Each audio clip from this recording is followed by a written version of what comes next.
This is the Big O Show. This is the Big O Show.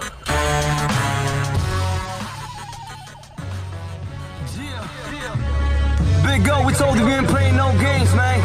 It's just truly probably Pablo, Culture, Lord Productions. Good morning, South Florida. This is the Big O Show. You're tuned into the Big O Show. This is the Big O Show. This is the Big O Show. You tuned in to the hottest sports radio show with Orlando, a.k.a. the Big O. He covers all the South Florida teams, from the Dolphins to the Heat, well, you know what I mean. Monday to Friday, Probably Pablo in the Big O Show. O's on the radio, the top's where we gonna go. Miami, that's the way we roll. Locked on the morning show, Big O. No one has a similar show. Talk sports, talk plays, talk live and direct. Because nobody do it better than Big O in the set. From sunrise, listen live, it's the best of the best. He's got the fans, got the heat, he's the best of the best. Big O, the only talking sports with a style. Break it a morning, it's Big O-N. Thank you for tuning in, keeping it glued in. Stay tuned, because right here's where the rumors in. Same place, because right here some of them begin. Simply call and just state your opinion. Real talk, sports talks, the Big O Show. Yeah, you love it, yeah, you like it, call him and let him know. Culture, probably Pablo, now introducing the man of the hour, Big O, a.k.a. Orlando Alcigari. Yeah. We are ready to rock. Yeah. All right, we're rocking and rolling at VSS West Pines. Plenty of rolling out here, so come on out and join us. 12397 Pembroke Road. Yes, it's elementary. 123. You got to get on down here. Is 12397 Pembroke Road. Come on out, baby. We'll be out here till at least 3 o'clock, at least for me. 3:15, 3:30, something like that. Bill probably here to 4:30, something along those lines. Maybe 5. You know, you never know. But anyway, so we're out here having some fun. So come on by. If you know, now that you're on the loose, right? Now, maintain your space, you know, while you're on the loose, and wear your mask and all that good stuff. So come on out and say hi. We would love to meet you out here at VSS West Pines. So we will carry you till at least 3 o'clock. You never know how long this show will go.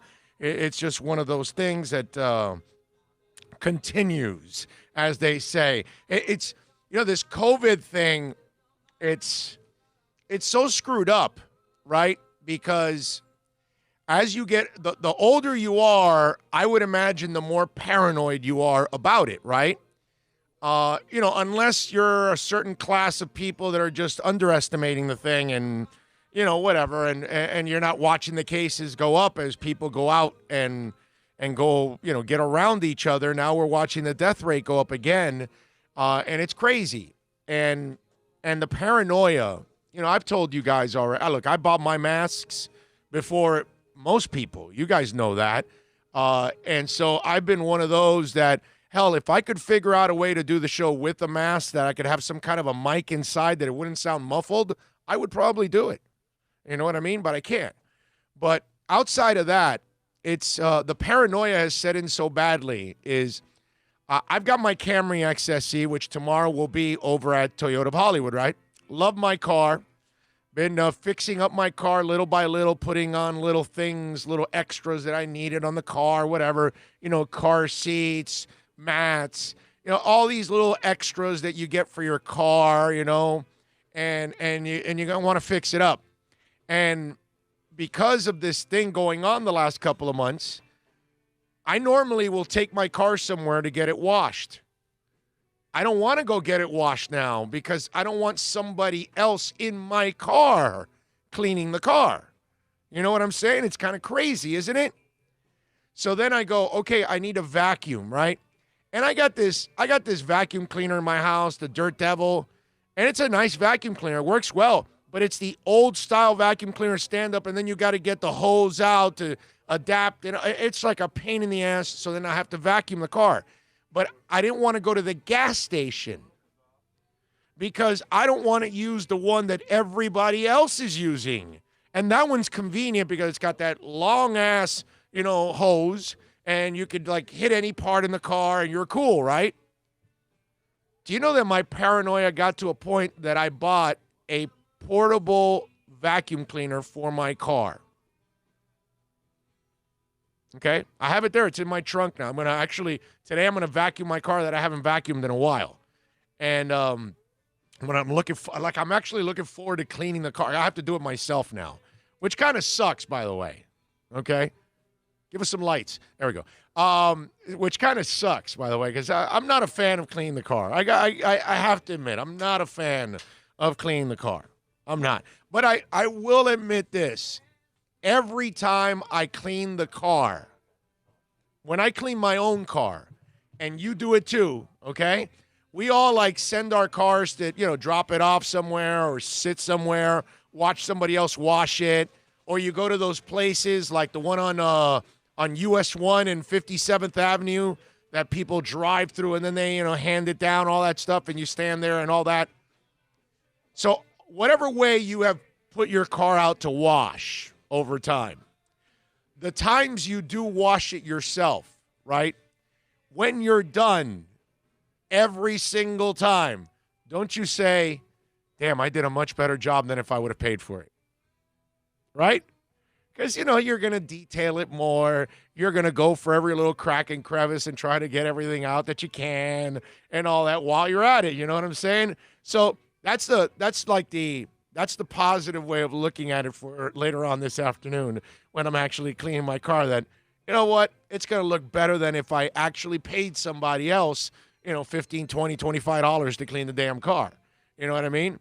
And I wouldn't mind actually doing that because that would help somebody else out.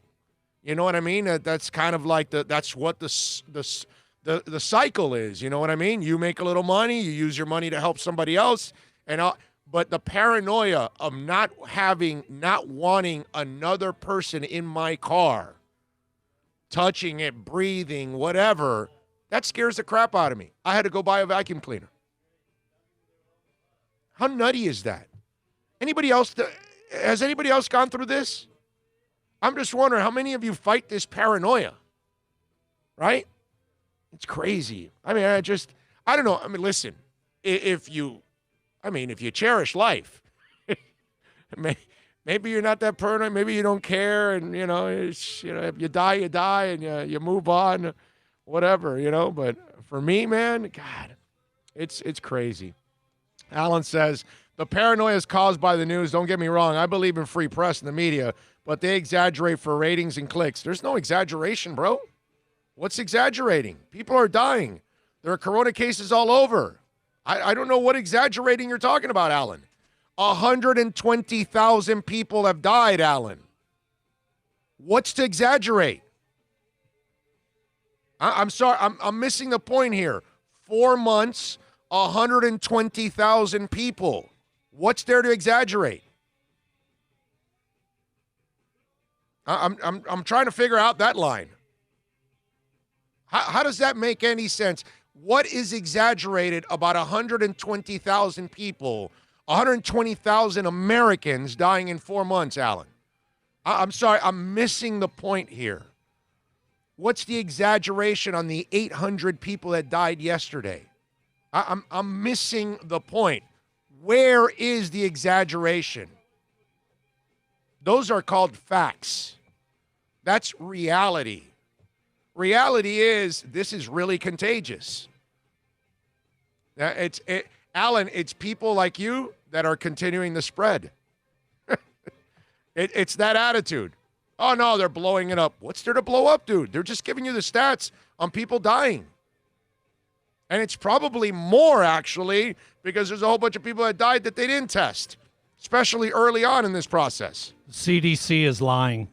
Can you imagine? I had a friend of mine today say that. Alan's answer is, it's okay. We can agree to disagree. He couldn't come back with a fact. I gave him a fact. I gave him 120,000 dead Americans in 4 months. 800 yesterday. I'm sorry. Where's the exaggeration? You got a counter, Alan? Or you can only say, it's okay, Big O. We can agree to disagree.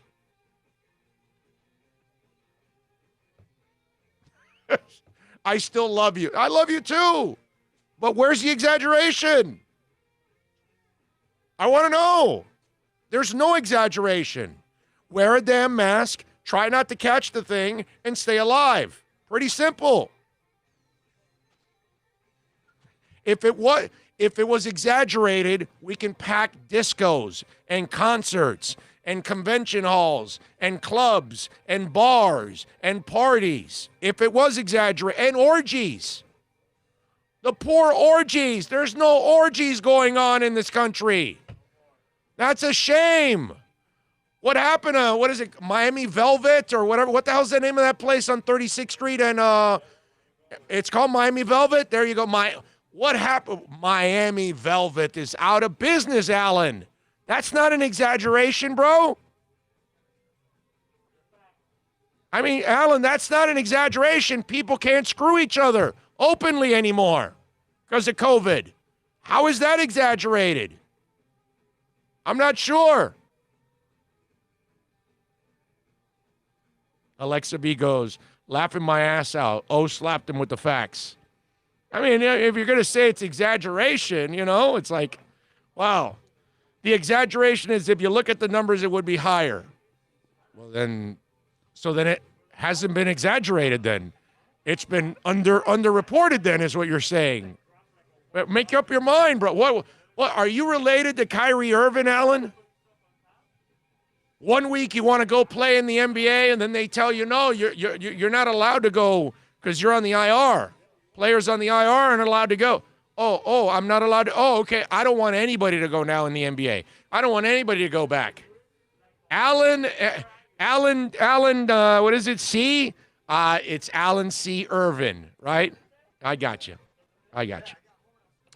You're related to Kyrie. I got you now. I got you. DraftKings, FanDuel, GPP Central says, no orgies. Laughing my ass out. Can't wait to tell my wife when we having an orgy. No, you'll be transmitting the virus. Forget about all the other viruses you could be transmitting in an orgy. We're worried about one right now, COVID, okay? Because that one you can breathe it on us. You sex fiends.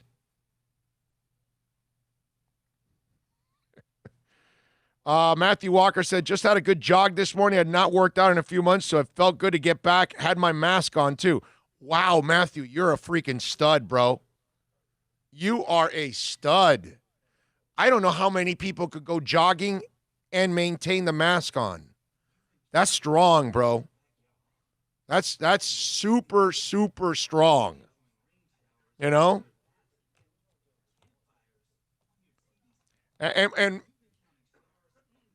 are we ever going to get to the point like you meet somebody and say, yeah, we can have sex, but we can't kiss. You got to wear a mask. Are we having mask sex out there now? COVID mask sex. You know that's coming, right? You know somebody's going to film a porn where everybody's got on masks. I mean, that's got to happen, right? Although then there would be one orifice that wouldn't be in use. And that's a very popular orifice in porn, So that would be, that would be different. That would be a challenge. We're going in interesting directions here on the show. Everybody does not have the right to their opinion. They have a right to defend their opinion. Monstrous difference. Oh, I disagree. The sky is not blue, but we can agree to disagree. Laughing my ass out. I own a funeral home in Belle Glade. Major hotspot. The virus is real. In my hometown. Sean, you know that's my hometown, right? Belle Glade. That's where I was born. I was born in Belle Glade, October 1st, 1966. Yes, sir. Belle Glade. Let's see. What else do we have? Oh, why is this Mayor de Blasio telling his COVID tests not to ask people who tested positive for the virus if they attended any of the protests in the city? Not allowed to ask that question. Why? I have no idea. Hey, man, Renee, the one thing about this pandemic and one of the things we've learned, right, is that we're not really prepared for it. Nobody in the world was. We really don't have the right leaders. It doesn't matter if we're talking about Trump, if we're talking about Boris in England. It doesn't matter who we're talking about in Brazil. It doesn't matter in China. It doesn't matter, man. I don't care about your politics. You people get all silly with your Democrats and your Republicans and all that crap. I don't care about any of that, okay? Look at what's going on in the entire world. Everybody's mishandling this thing. Nobody has the right answers. In this country, you got governors that are mishandling this situation. You got people all over the place that are underestimating it. And look at Texas. They underestimated it from the get-go, and now they're the hot spot. But that's how it goes, man. It's funny. I had this exact same argument with a buddy of mine this morning, okay? Right. And I said to him, dude, these facts are coming from the CDC. You're going to tell me that the National Health Organization is lying about statistics. I'll give you. Man. I'll give you the same thing. Lou Aguila, I think is your name. You said 120K deaths is believed to be misleading stat. For example, the cause of death may be unknown, but claim COVID by default. Hospitals are given federal funds. 19. So let me ask you something. If it's not 120, what'd they do? Lie about 10 of them? 110? Does that make you satisfied, Lou? Or 100? Or how about 90, Lou? Or how about 80,000? Let's say you lied about 40, Lou. You feel good anyways that 80,000 died from COVID? And by the way, Lou, how many people died in February and March, and they died of other things that they had no idea was COVID? Do you know that, Lou? How about those thousands?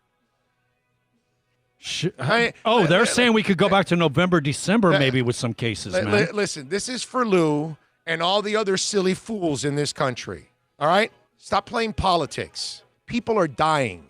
Whatever the number is, the thing is contagious, dude. Wake the hell up, Lou, okay? It's contagious. So whether it's 120 or 70,000 in the last 40 months, I don't care, Lou. Maybe it's 160, dude. I have no idea. But right now, the CDC is reporting 120. And this thing finishes your ass off if you have anything. You want to keep downplaying it? That's why this continues. Because of people like Lou. Oh, no, it's not true. Because you know what? It's vogue to be Oliver Stone now. Everything is a lie. So if you're going to live as everything is a lie, then you're going to put yourself at risk. Go ahead. But I always love loved ones. And your loved ones in risk. I always love this. Oh, that number isn't accurate. So what's accurate for you, bro? What makes you comfortable, Lou? What's comfortable for you? What dead number is comfortable for you, bro? Huh? You tell me. Where's the answer, Lou? Where's the answer? Where are you on the chat board? What's the death number that's comfortable for you, bro? What is it? I always hear, oh, well, that's not, they're lying. They're fudging the numbers. Yeah, no, of course, yeah. They're fudging them all. Come on, man. I mean, it's just, and remember, folks, I love you all out there. I'm glad you tune in and all of that stuff. You will be challenged on this show. Okay? If you want to bring a point up, make sure you got the facts. You know what I mean? Because a lot of you like to pull crap out of your ass and just hope it sticks to the wall. Now, oh, yeah, no, it's overrated by Allen. Okay, what's overrated, bro? People are dying. I'm not sure. He had no answer. Oh, we still love you, O. Okay, I have no facts for this discussion, O, but we love you, you know? And then now we got this guy. Oh, yeah, no, those numbers are bloated. So then I always love that. So I tell them, okay, so what's the number then? What number makes you happy? And where are they? Boom, quiet. Can't say a thing. You know why? Because you have no facts. You're just pulling shit out of your ass. You have nothing, no substance. You just heard some stupid talking head on some station and say, well, no, that's not true. These numbers aren't true. They have no facts. None. And neither do you, but you pull it out. Hey, I'm not downplaying anything. I'm just stating the argument. Chill with the attacks, Big O. You wanted clarity. I gave it to you. No, you gave me no clarity, bro. You have no substance. Where is your proof that it's not accurate? And again, I told you, what are the numbers?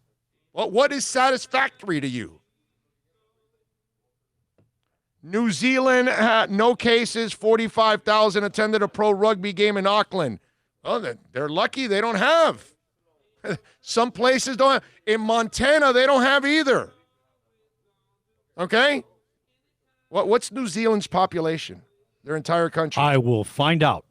I mean, come on, man. It's just, some places are luckier than others. I don't think they're even got 10 or 15 million people. I don't know. I don't know how much they have, but I mean, come on, man. It's a place that they're lucky. They have not gotten it on their island, and they've been fortunate. But that's a terrible because you have no argument here, you go to pick on the Kiwis in New Zealand. Jeez, I'm not even close, bro. I said, what, no more than 10 or 15? Try not even 5 million. 4.886 million people. So New Zealand doesn't have more people than we have in Miami. Dade, Broward, and Palm Beach counties has more people than New Zealand. You know, David, that's the problem in this world. Too many people try to argue and they don't know shit. So, I mean, if you don't want to feel attacked, I'm sorry, bro, but if you come up with stupid stuff, I'm going to attack you. Yeah. New Zealand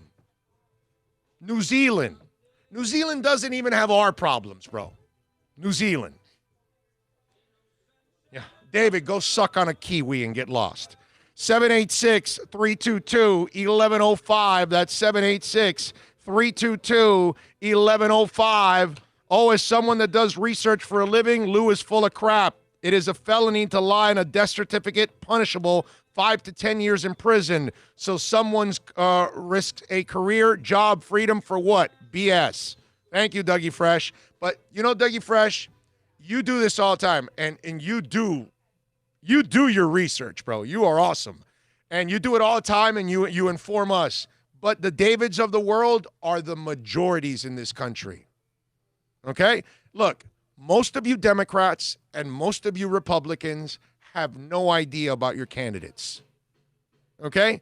I would say 80 to 85% of American Democrats and Republicans don't know squat about who they're voting for, what they stand for, how they're going to help them, how they're going to hurt them. All they are party zombies. And David is a perfect example, part of the party zombies. He doesn't know it. He's like the old Cubans, right, that are just all pro-Trump, and they don't realize Trump does nothing for them, right? They're not in his tax bracket, but yet they're just, because it's all the Republican thing, anti-Castro, all that. It doesn't matter who you are. You could be Jeffrey Dahmer, and old Cubans will vote for you because they don't know any better. Okay, and I use that example because I can use that example, and I can rip that example to shreds because that example is dead on target. They're Republicans because of what Kennedy did, right? Right, exactly. That's what it is. That's all it is. Look, if there was a conspiracy, then the whole world is on it, right? Right. I mean, we're talking Italy, Spain, Brazil. Right. You name the country. Yeah. The whole world is in on America's conspiracy. David and Alan think it's not serious, and in Brazil, they're digging thousands of graves. Mass graves, bro. Every day. Every day, if you don't think it's true. But you know why it's worse in Brazil than it is here? Because they've got more people than we do, or, in cities, certain cities, and they're all on top of each other. They have no resources, and that's why they're dying. We have resources. Do you know why, David, there's less in New Zealand? Because they didn't get it on that island, and there's only a couple million people. They can control it a lot easier in New Zealand compared to everywhere else. They don't have borders to protect or anything like that. It's, hey, you're not on our island, you don't belong, get the hell out of here. That's it. They can close it off, bro. It's a beautiful thing. They have more power than anybody else If you're on those islands and you can keep it out, you'll keep it out forever. Once you start allowing strangers in, then it becomes a problem. See, again, get the facts, man. Get the facts. Don't pull crap out of your ass when you don't know anything. Oh, by the way, I just got a phone call from New Zealand. They want us to know, stop bashing us. Our population has doubled since 1960. I love New Zealand. Since 1960, their population has doubled. They want us to know. I take a product from New Zealand every day of my life. Ah, is that the Nature Bee? That's what I thought. Nature Bee's from New Zealand, Well, bro. their population has doubled in 60 years, buddy. So, they're moving on up. In fact, Jeff Cook goes, what are you doing? Move over here where you're safer. He told me the other day. From Nature Bee, I was talking to Jeff Cook.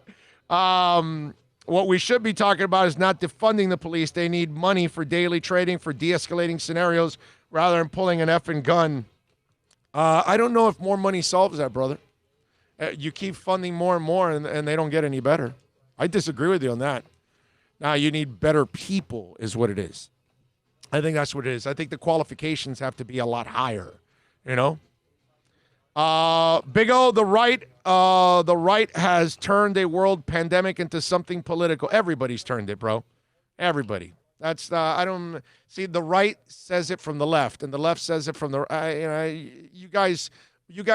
I see. Since I don't care about Democrats or Republicans, I watch how both of you point at each other, and you have no objectivity whatsoever, and you're not even willing to look at how faulty your side is. You know what I mean? And so to me, and every time I hear, like 98% of the time, it's just a Democrat or a Republican that's just not objective. You know what I mean? Think about this. Okay? You vote Trump out. Let's say if you do. Do you really think that Biden's the answer? Come on, man. Come on. You just know that Biden is probably a slightly better person than he is. But the goofball is going to get you in all kinds of trouble in so many other ways. That's all. I mean, but you're not voting for a great politician or somebody that really is going to make a difference in this country. I mean, Biden and George Bush they kind of remind me of the same dude. You know what I mean? But again, I don't care about either side. It's you guys out there that get all butthurt if you take a shot at a Republican or a Democrat. I don't really care.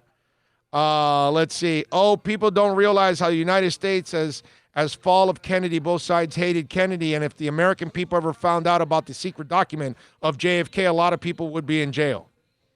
Now, hey, man, JFK might be one of the most overrated dudes ever. I just feel like giving them less money could be worse in the long run. Of course, you're right. We need better people and need to do more screening. I don't know. The money's not the answer, guys. I don't believe that. I think the standards are the problem in policing. You have to get better people, better human beings that are better qualified mentally, physically. No more fat, old, slow cops. Okay? No. Once you get to a certain age, you can't do this job anymore. You have to be smart enough to know how to diffuse situations. Okay? That's your job as a cop. Okay, how can I instill peace? I'm not going in there to bust heads. No, that's the thinking. And I get it. There are scumbags out there that need their heads busted. I got no problem with that. Okay? Just like in Atlanta, that guy did not deserve to die. Now, did he deserve an ass kicking? Yes. Only problem was the two guys that were there weren't the guys to do it because they're not in shape. That's the problem. And when you lose that fight, that's when they had to call for backup. That's what a smart, sensible police officer that wants peace. He says, okay, this guy took my taser. He's running away. We got his car. We got his ID. Let him run away. Let him run away. Let's call backup. We couldn't handle him ourselves. Let's go get two more guys. Let's tackle his ass, put the cuffs in, throw his ass in the car, and let's get him to jail. And let's move on. And that's it. It's over. But that's what smart, sensible cops do. The ones that panic, the ones that are unprepared, the ones that are unprofessional, the ones that have bias, boom, boom, boom, boom. Because it's really easy to pull out a gun. That's why all these little punky gangsters have guns, because they can't fight. They're all a bunch of wussies. So everybody's tough with a gun. You know what I mean? Oh, and they're also really tough when it's 8 guys against 1. You know, all those kind of things. That's how this world rolls. And so I don't have a problem an officer defending himself, okay? But you don't have to kill somebody when they're not trying to kill you, okay? If they're trying to kill you, then you can do it, okay? I think something that would help, is the nationalization of the police. Like they said, like the way with our driving record, it goes to every state. It's national.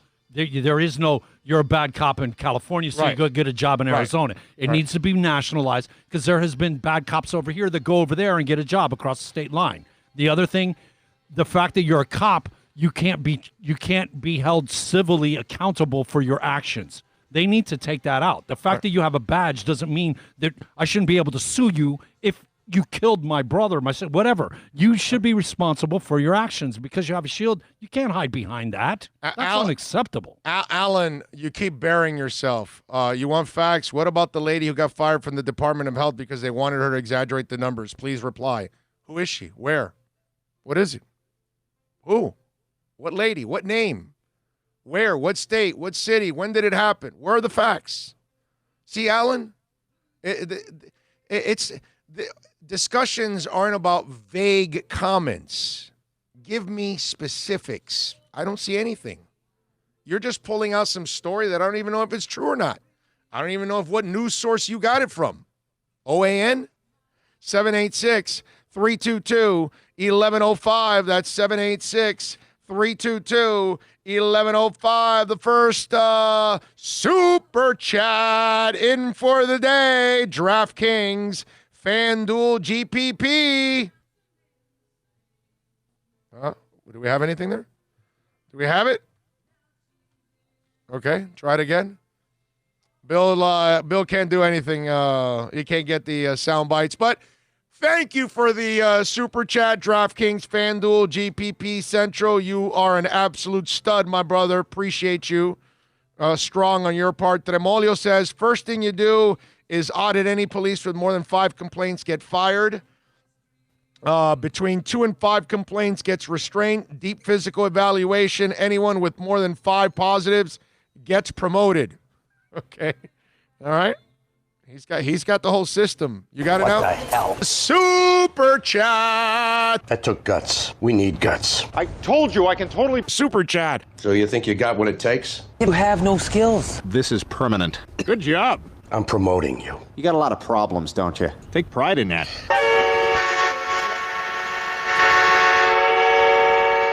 And my man Troy says those 2 cops in Atlanta were young. Well, no, my man, what they were was unprepared. They were guys that had no business being cops. Drunk guy, please get behind the wheel and move the car. Yeah, Thank you. Yeah, exactly. I pointed that out on Monday, Troy, that notice that the cops tell the drunk guy to move the car. I mean, think about that. Just let that marinate in your mind. The first act those cops did was they woke up a guy that was asleep in a drive-thru, which you know he's drunk off his ass. Okay? When you fall asleep in your car, I already said it on Monday. I don't care if you're this young man or you're Tony La Russa. You're drunk. Okay? And you know he's drunk. There's 2 cops. Immediately, you wake him up when you open the door and you ask him to get out of the car. And then the other officer moves the car. Again, not properly trained. They don't have common sense. They don't have the mental capability to be a cop. That's all. It's not an easy job. I could never do it. Neither can those guys. Those are the facts.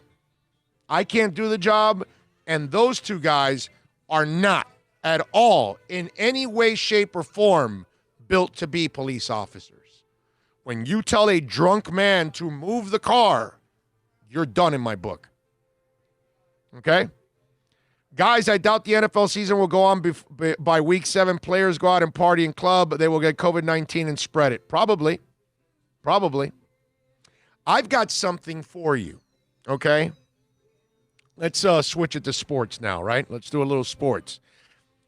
Let's do this because we're out here at VSS West Pines, 12397 Pembroke Road. And the show is proudly brought to you, by the way, by Toyota of Hollywood. We'll be out there tomorrow. Can't wait. We'll be out there hanging out from 11 to 2, hanging out with the boys, having some fun. Come on out and join us. We'll be out there. Would love to meet you. Come on out over here at VSS West Pines or at Toyota of Hollywood tomorrow, 1841 North State Road 7. 90 days, no payments, whether you're buying or leasing during these difficult times. And they've got all kinds of great deals. Go see Steve Ostrov. Herbie Lopez, I'm telling you, is a gem of a human being. He is absolutely awesome. He has got so much patience. He's great people. Go see Herbie Lopez, all the amazing people at Toyota of Hollywood. And when we come back, let's talk a little sports here. And let's talk about someone in South Florida sports that should seriously think about not playing this season.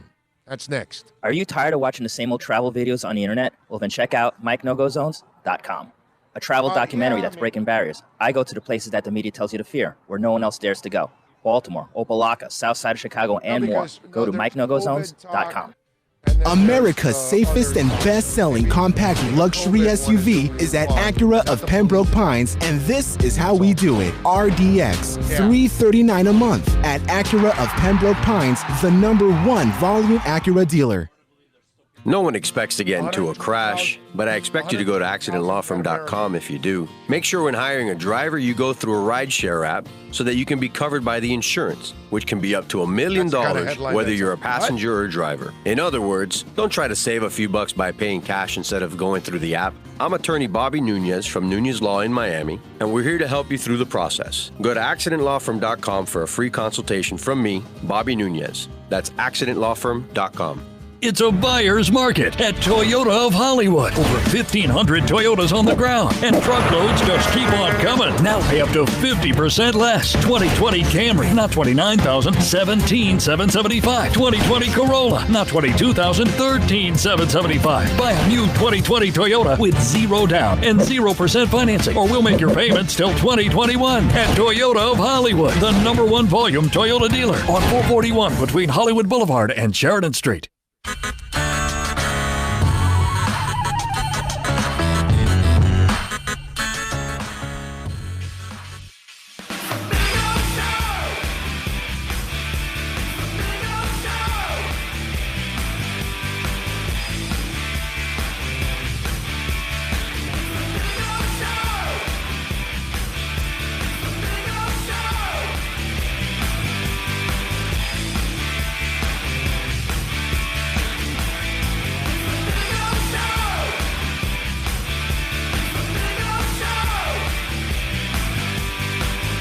All righty. Yes, sir. We back. Hey, Jay Johnson, you got a nice little message there for you, buddy. I love these guys. Oh, no, O's talking politics. Bro, listen, understand. I talk whatever the hell I want. And if you don't like it, Jay Johnson, bro, get lost. All right? Get the out. You understand, bro? You understand, Jay Johnson? Get the out. You got it, buddy? You don't want to hear me talk politics because I'm picking on your Democrats or your Republicans? Get lost, you pussy. That's all. You understand that, brother? You got it? I talk about whatever I want. So if I want to talk CBD or politics or sports or music or women, I'm going to talk about whatever I want, Jay Johnson. You don't like it, bro. Get lost. That's all. I'm not putting a gun to your sorry ass head to stay here, man. Nobody's forcing you to be here. Okay? So go play with yourself and get lost. Moron. I mean, it's just I love these people. Like shut up and dribble. It's like, bro, go tune into that bitch and Fox. 786-322-1105 if you want to get in on the program, moron. Anyway, all right, so I wanted to talk a little bit about this because we're selfish, okay? We're selfish here. That's how we are in this world, and the reason why we want sports is because we're sitting home bored, okay? That's why. Because we sit here bored and we don't know what the hell to do, and we're tired of watching Netflix, and we're tired of watching Vudu, and we're tired of watching Prime, Amazon Prime. Although I love the Night Flight series, man. Watched a few more episodes yesterday. It's like I'm watching a couple more episodes every day because they're like 10 minutes.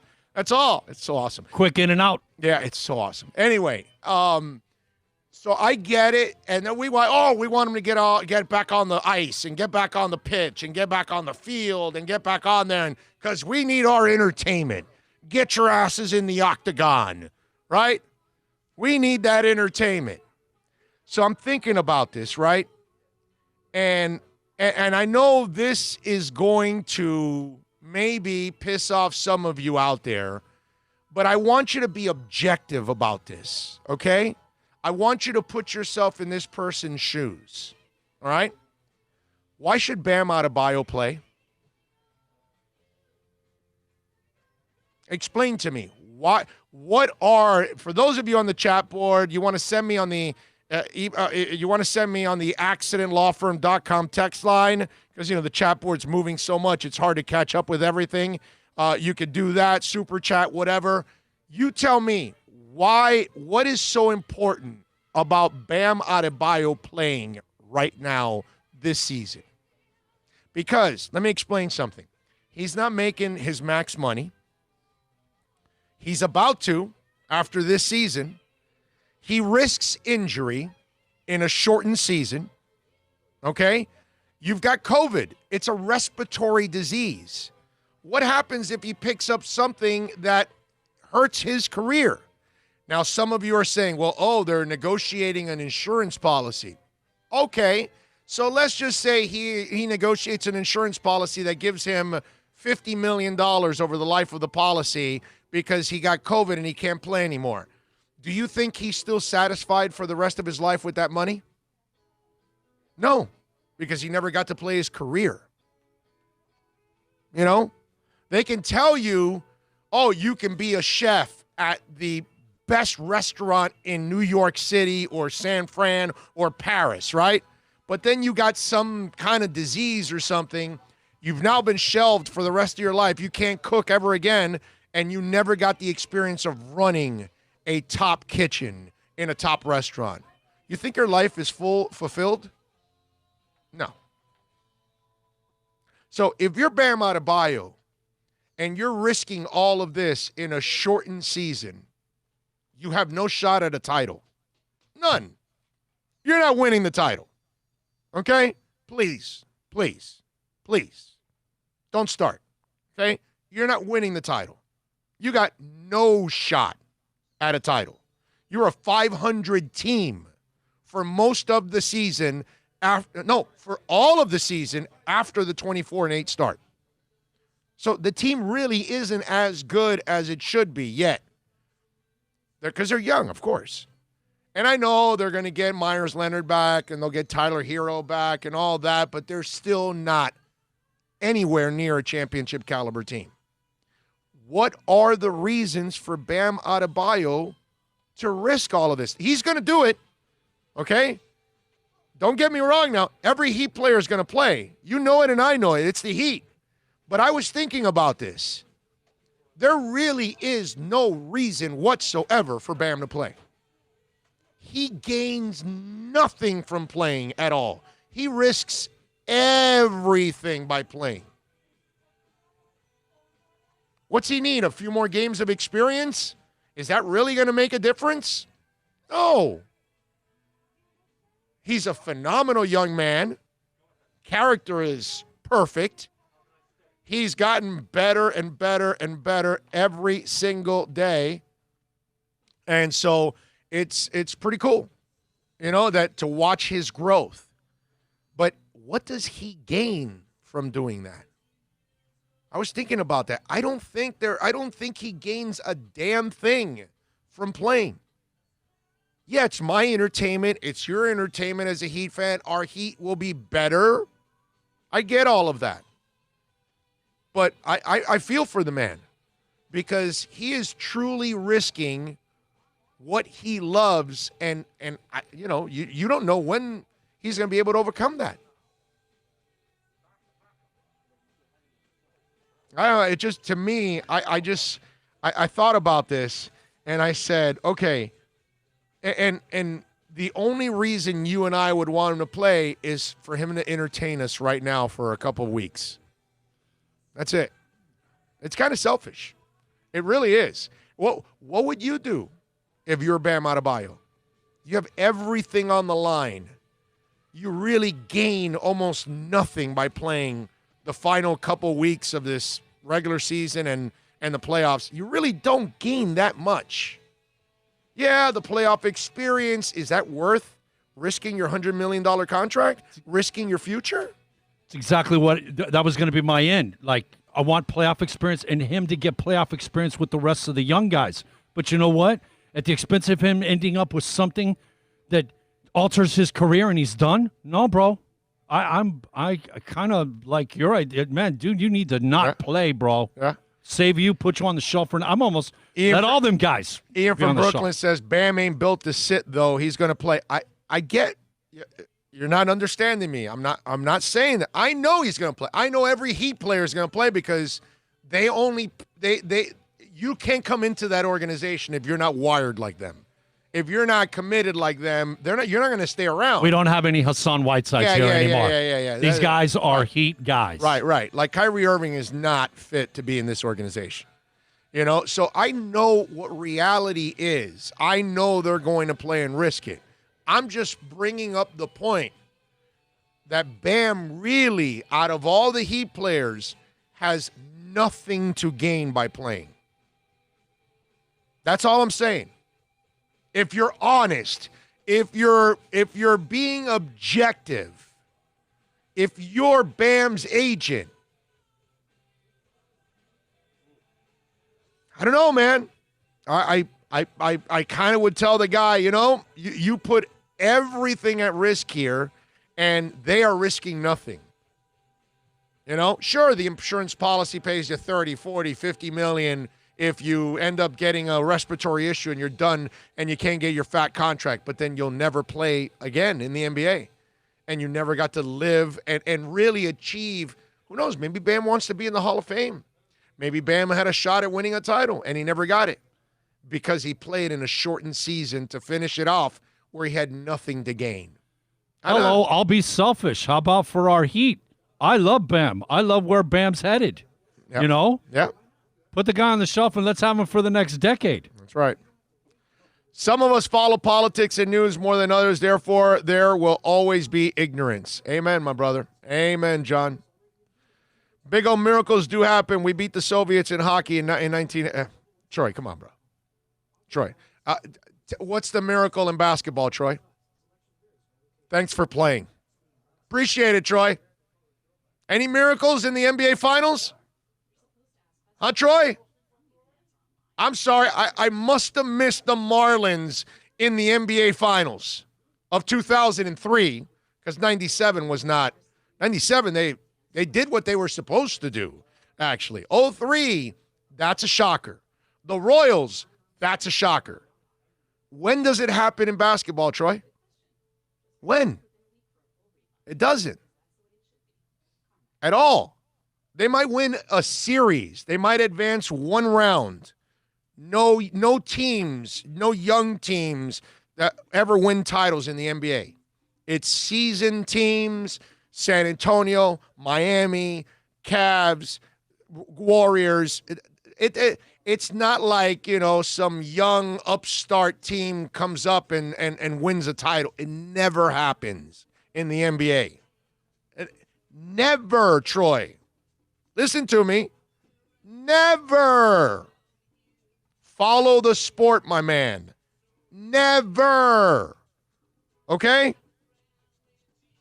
Some of you out there, you need a dose of reality. You live this life of fluff, and you think everything's a fairy tale. You got to live in reality, Troy. In the NBA, Alex Diaz with a little super chat. Thank you, Alex. Appreciate you. Big O, when you're running for president, and worst trade or worst signing in Dolphin history. Now, Alex, let me ask you something. Okay? I love you. Thank you for sending in the super chat. Okay? I would never run for president because the 5 stents in my heart would break down in the first week of the job and I would die right there. Okay? I mean, I admire Trump. That guy doesn't sleep. He eats McDonald's and Kentucky Fried Chicken every day. He's tweeting 24 hours a day. Okay? He's probably close to 3 bills. And the guy he's a machine, bro. He's in his 70s, right? I mean, that guy's amazing. I wish I could be in my 70s, never sleep, eat Kentucky and McDonald's all day, and just keep cranking, bro. I can't do that. I'd be dead. I don't know. Maybe Trump and Keith Richards have the same blood. I don't know what it is, but props to him, dude. That guy's never asleep, bro. That guy's amazing. So, no, I would never make it. But, Alex Diaz, you send in a super chat, which we love you. But, brother, why you want to torture me by reminding me about things that were disgusting in the Dolphins' past? Bad trades, bad signings. Come on, man. Let's talk about good things, bro. We got Brian Flores in place, kicking some ass, getting these guys prepared, hopefully, for a season. We got Chris Grier making all kinds of great moves. How about this, Alex Diaz? I'm going to turn it on you now, and I'm going to ask everybody else along with Alex Diaz. What's your favorite move so far made by Chris Grier in the last year?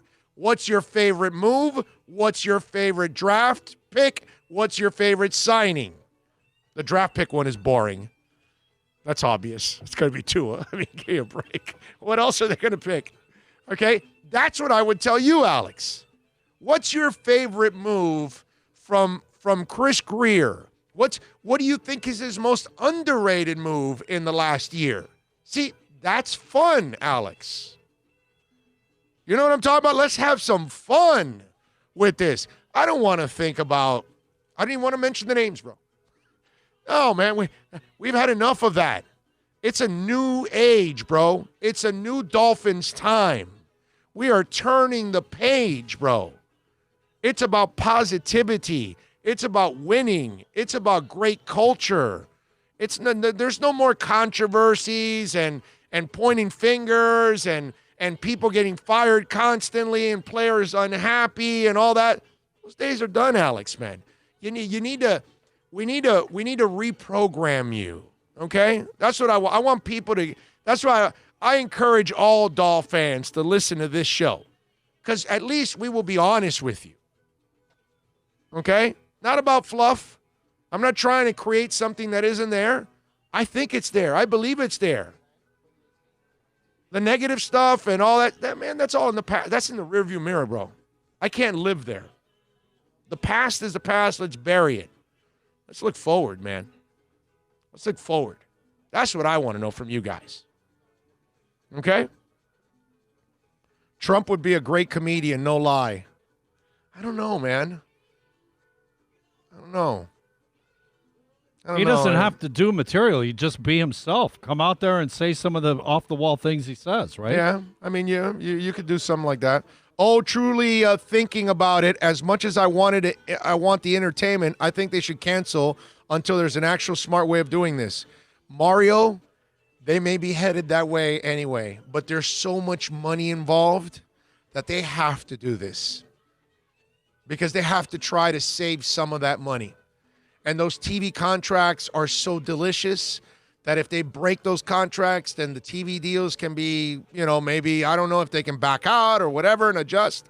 And then with a new world coming and the way the economy is headed and the long-term adjustment that we're going to have to make to all of this, it might be a lot less money that they take in. So they are literally killing themselves to try to make this happen. Just like we opened the country because we just can't keep it closed the entire time. You know, look, man, I may not be a Trump guy, but I agree with him on some things. Now, you got to open it up more responsibly, but unfortunately, people aren't responsible. So what are you going to do? That part I can't blame on Trump. I can't blame 500 idiots in the Ozarks, but unfortunately, he's the one that's going to pack a bunch of people in the arena. He should set the example and not do it. But that's how this country is, man. What are you going to do, man? It's tough. Let's face it, whatever sports organization gets out there and is successful, right? You've got the whole sports market to yourself. It's owners There's seeing greed. There's some greed there. It's owners seeing that money going away. It's players seeing it. It's Trump seeing the economy go to crap. It's all money, man. It's all money. Doesn't matter what you are. It's all about money. That's what this thing is. And so they're all trying to save the economy. And then, you know, we're hoping people would be responsible. Obviously not. They're hoping to save sports. Now they can control that environment. That's different. We can't control people. We're a free country. You know what I mean? And look, I love the protesters, but damn it, man, wear a mask. I mean, every time I see a protester without a mask, I cringe. It's like you're hanging around all kinds of people who are screaming and sweating and everything, and you're out there with your mouth open. It's nuts. Matthew Walker says, I think Shaq Lawson is the most under-the-radar signing of the offseason. Ian from Brooklyn goes, you better think before you speak up today here.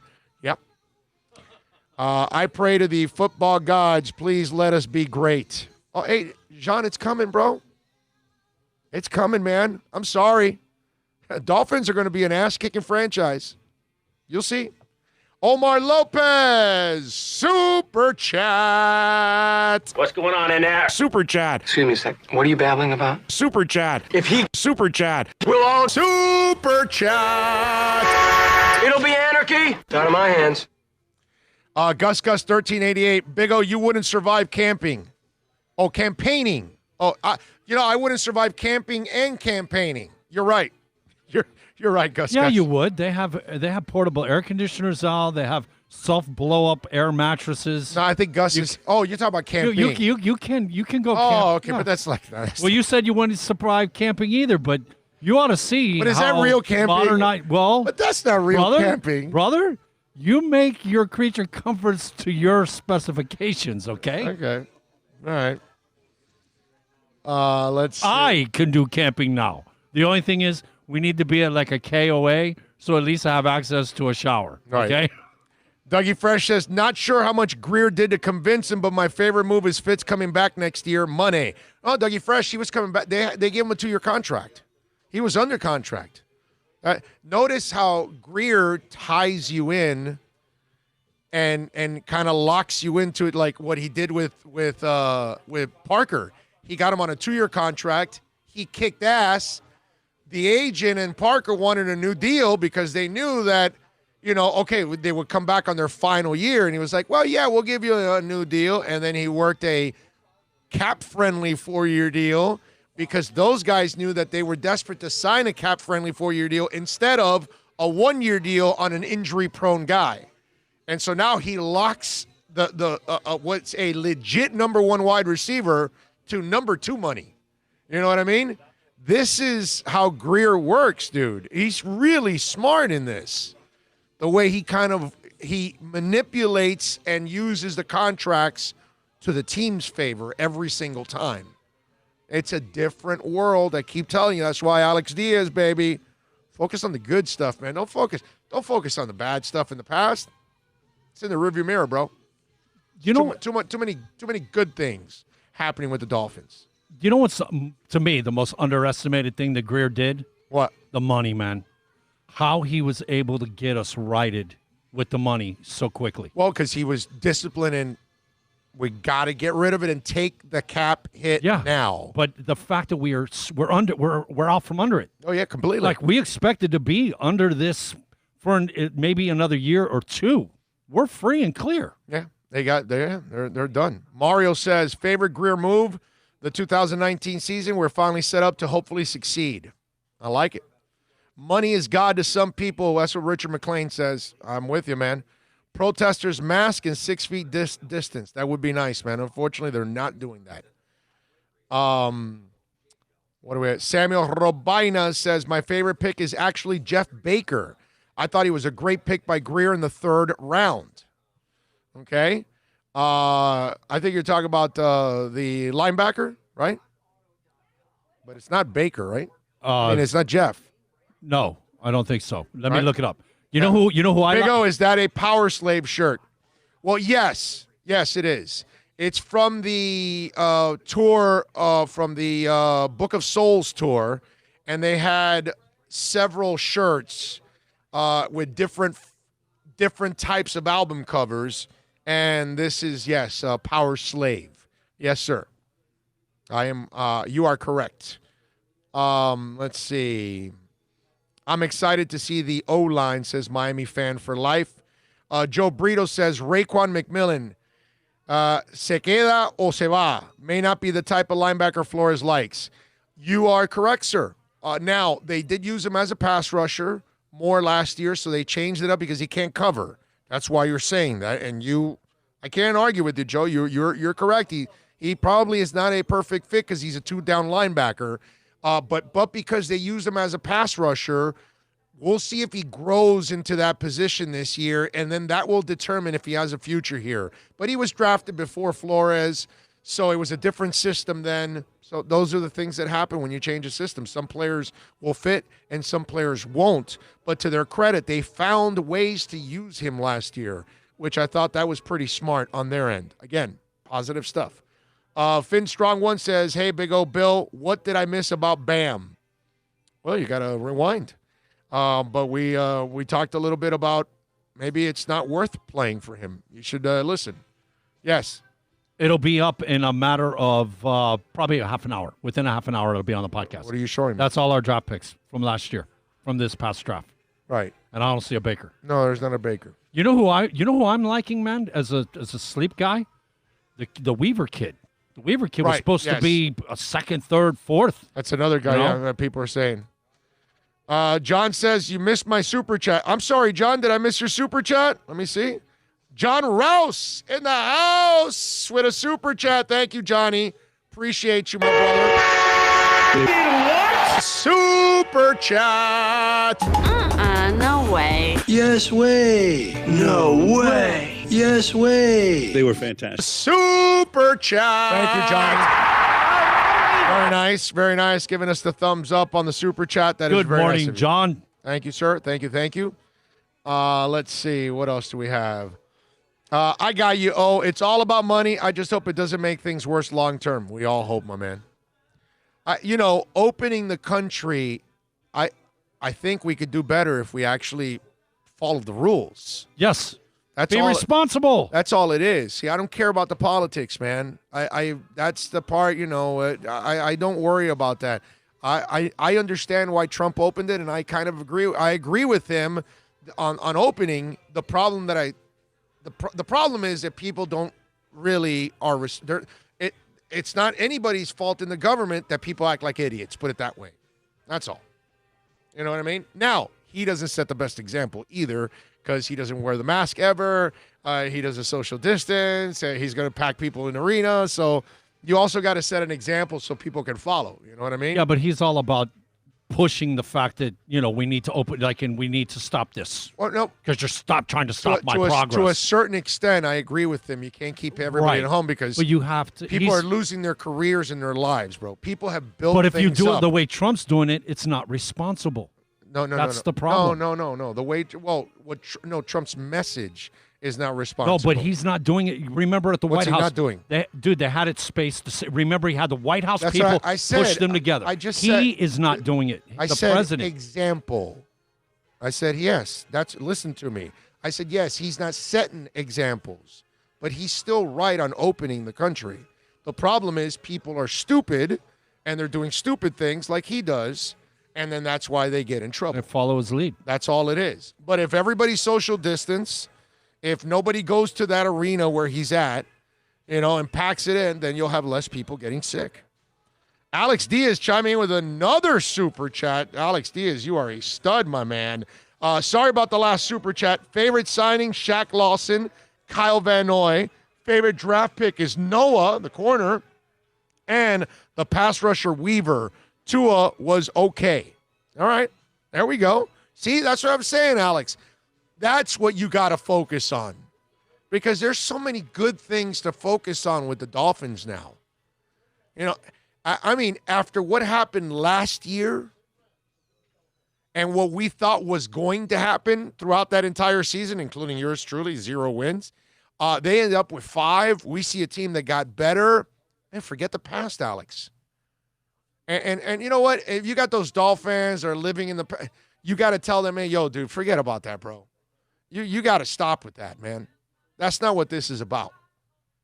This is a whole different ball game. We got a front office that cleared out all the dead cap money instead of rolling it over every year. Okay, they loaded us up with draft picks. We got a bunch of draft picks again next year. It's going to be great.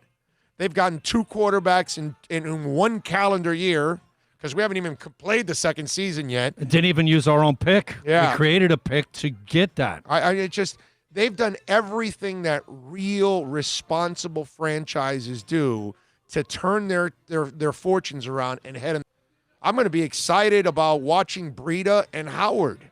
I'm going to be excited about Gesicki. I'm going to be excited to see Preston Williams come back, man.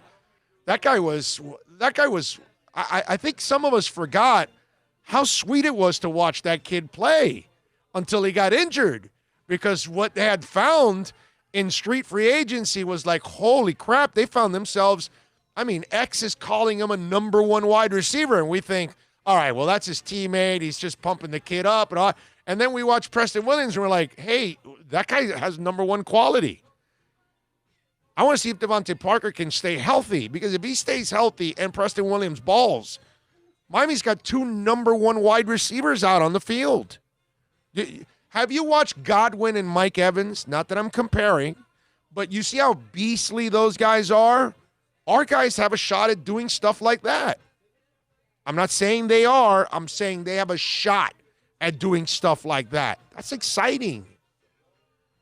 I'm sorry. There's just so many things to look forward to with the Dolphins. If we get a season, if they're able to play, that to waste your time, to spend your time thinking about the past, it's just not worth it, man. It just isn't. We did that realistically for over 20 years. Yeah, Why man. continue it? You know, we've been reprieved. We've served our time. Yeah. Time to move on to happier, rainbows in our future. Dean G, Dolphins will be in the Super Bowl within 4 years, no matter what QB is playing. Go Fins. We're in the right direction. Tommy Italian 305 for life. Bill is clueless when it comes to the country. LOL. There you go. What do we got? I like draft picks, but for me, UFDA's Benito, Jones, the DT, Jonathan Hubbard, the OT, Tyshawn Render, and Kirk Merritt. Damn, Finstrong, you like a lot of those guys. The Merritt kid's got a lot of hype. The Benito Jones kid, they keep telling me that he could be like a strong backup. Nobody really labels him a starter. You know what I mean?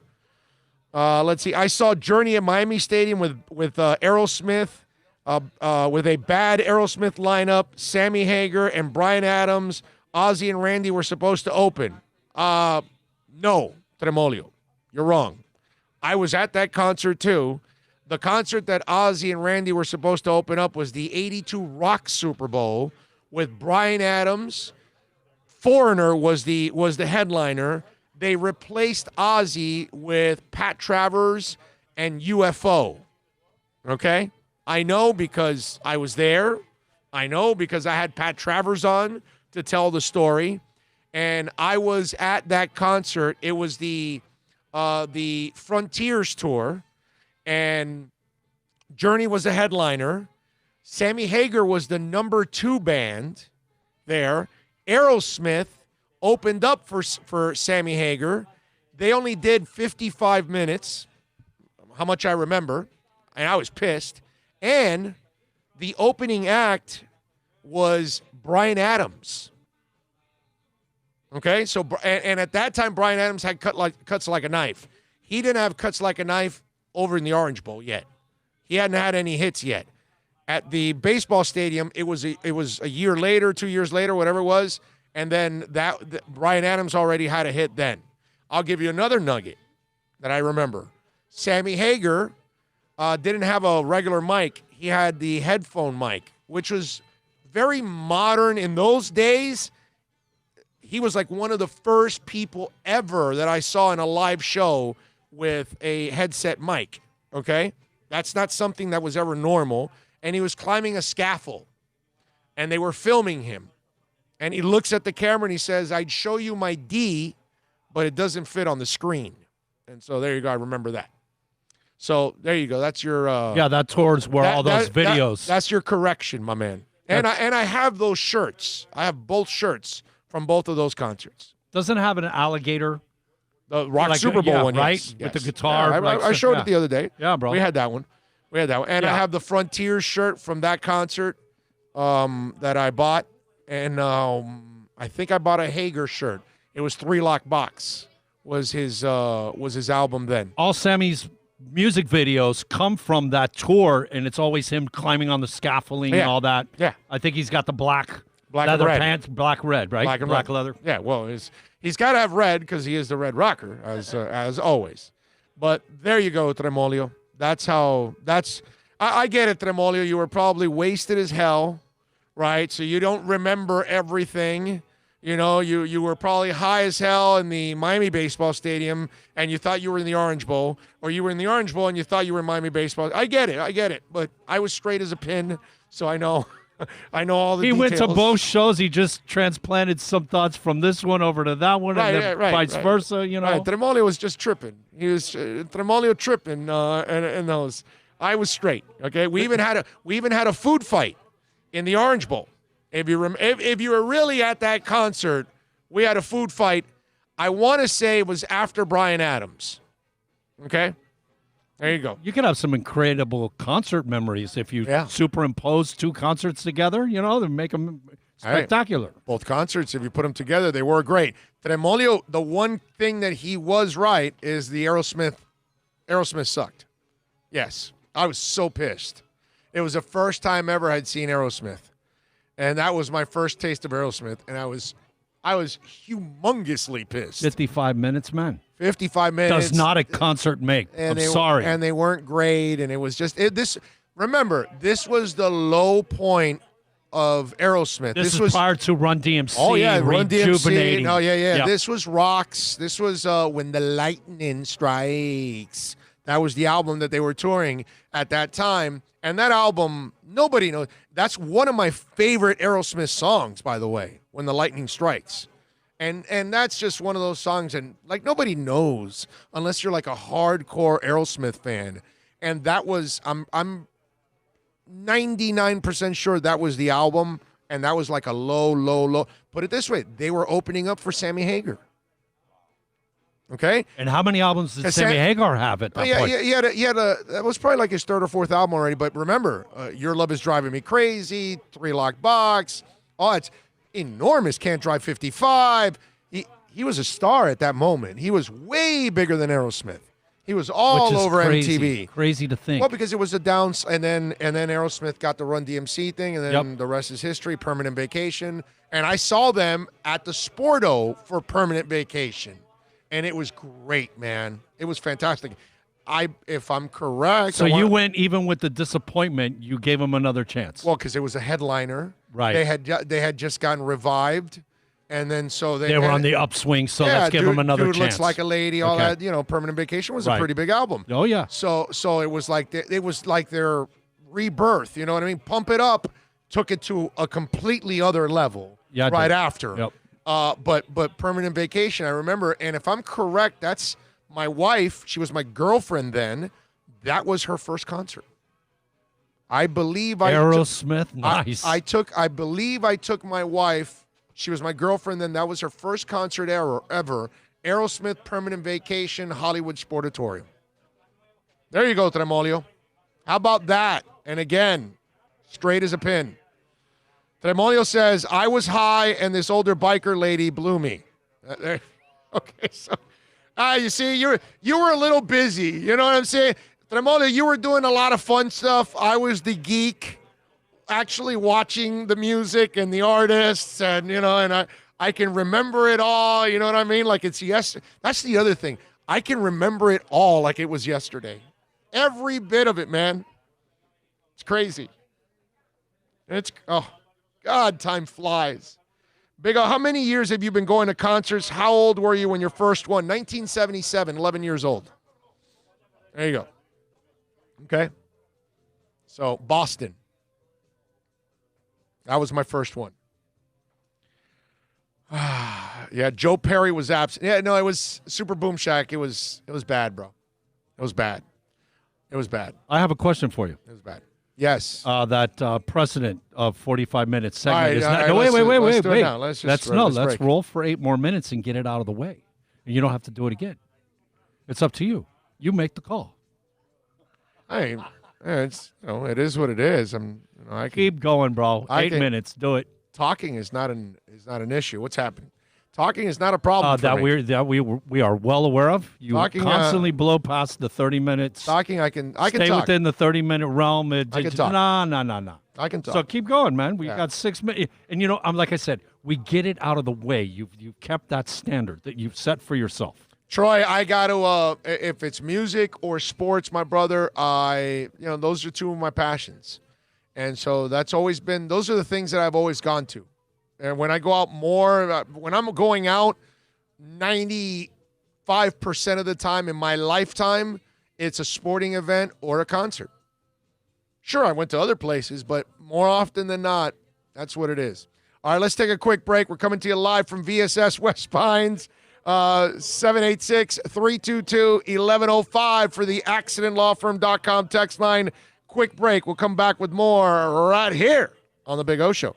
Need 7 more minutes, man. It's a buyer's market at Toyota of Hollywood. On the ground, and truckloads just keep on coming. Now pay up to 50% less. 2020 Camry, not $29,000, $17,775. 2020 Corolla, not $22,000, $13,775. Buy a new 2020 Toyota with 0 down and 0% financing, or we'll make your payments till 2021 at Toyota of Hollywood, the #1 volume Toyota dealer on 441 between Hollywood Boulevard and Sheridan Street. Are you tired of watching the same old travel videos on the internet? Well, then check out MikeNoGoZones.com, a travel documentary that's breaking barriers. I go to the places that the media tells you to fear, where no one else dares to go. Baltimore, Opelika, South Side of Chicago, and more. Go to MikeNoGoZones.com. No one expects to get into a crash, but I expect you to go to accidentlawfirm.com if you do. Make sure when hiring a driver, you go through a rideshare app so that you can be covered by the insurance, which can be up to $1 million, whether you're a passenger or a driver. In other words, don't try to save a few bucks by paying cash instead of going through the app. I'm attorney Bobby Nunez from Nunez Law in Miami, and we're here to help you through the process. Go to accidentlawfirm.com for a free consultation from me, Bobby Nunez. That's accidentlawfirm.com. America's safest and best-selling compact luxury SUV is at Acura of Pembroke Pines, and this is how we do it. RDX, $339 a month at Acura of Pembroke Pines, the #1 volume Acura dealer.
right. And by the way, thanks to all the folks that come on by every week out here at VSS West Pines and say hi. Omar Lopez was just out here with his daughter. We just took a picture in distance, by the way. Our youngest listener? Yes. Well, I don't know if she's the youngest. She's one of our youngest. She competes. She'll compete. Because I always get that, people have their kids listen with them, so you never know. Big O ever own a pair of bell bottoms? Of course, Richard. I'm 53, dude. Yes, I've owned.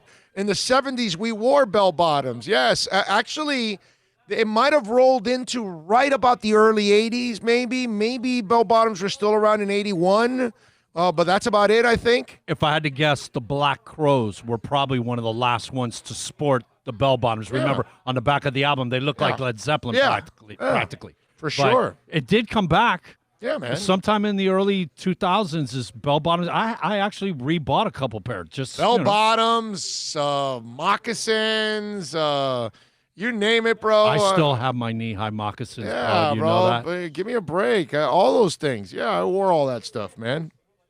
Yes, bandanas and overalls and you name it. Yes, every kind of rocker fad you can, spikes and everything. We used to wear spikes to school. Now again, we're a different group of individuals compared to the kids nowadays. You can't trust them with spikes; they'll kill each other in school. We actually knew it was a fashion statement. You know what I'm saying? Like if we wore a spiked belt or spikes on our wrists or whatever, they didn't take it away from us. Because they kind of knew that we weren't using it as a weapon. You know what I mean? So it's a whole different world. So, yes, I have sported all of that stuff. Okay? Big O, when are you going to go back to Main Street Barbers in Coral Springs? Made them my everyday barber. I don't go there. I'm not sure where you've seen me there because I have not ever been there, I don't think. I have never been to Main Street Barbers. Let's see, what else do we have here? Tremolio, a 10-year contract and a bout of cocaine. Oh, wow, that's just rough. That's rough, Super Boom Shack. Damn. All right, let me see what we got on the accidentlawfirm.com text line because that is always loaded. It's always active going on at 786-322-1105. Let's see. Baseball is kind of like a car owner who drives a car around with a check engine light on, the low tire pressure on, the check battery light on, abs light on, and never does anything about it. Eventually, the car will die, and that's baseball. Slowly but surely will die out. Wow. I mean, that's a perfect analogy. It is. The fact that and the fact that they don't realize it is probably the amazing part. Is it stupidity or arrogance? Oh, I don't know, but my text line is already getting here on the station or on our show. Our text line has so much traffic now that it's getting spam. We buy cars, compramos carros, and titles necessary with proper ID. No títulos necesario con identificación. Call for estimates. And then there you go. I'm not giving the number out, but there you go. All right. RBA, 70s and 80s, dudes wore heels, right? Yeah, they had the elevated shoes. Okay? All right? Dudes don't wear heels. They wear elevated shoes. All right? So I went out with, I guess, the disco. Barry Manilow? The disco. Well, because Saturday Night Fever, you remember it. I mean, yeah. I can remember my first grade picture. I don't think I ever had elevated shoes. I did. I had a 3-piece leisure suit. Okay. Polyester. It was like my first or second grade picture at St. John's. Mm-hmm. And I actually had a pair of high heel platform shoes that went with the suit. I look like a little John Travolta, with my little 3-piece. Right, of course, yeah. The big collar. Sounds like it. Yeah, man. My best shows, Bon Jovi on Keep the Faith tour in Landover, Maryland, Garth Brooks in Philadelphia in the late 90s, Reba McEntire in Wilkes-Barre, during the same time period, and Toby Keith in 2002 at Penn State. Nice. So obviously you're a strong country fan, and yeah, those are some of the biggest names ever. So nice job by you, sir. Okay. I like that. Man, Reba McEntire, bro. Yeah. Wow. Talented. Man. Talented. I was thinking looks, man. She's a good-looking woman.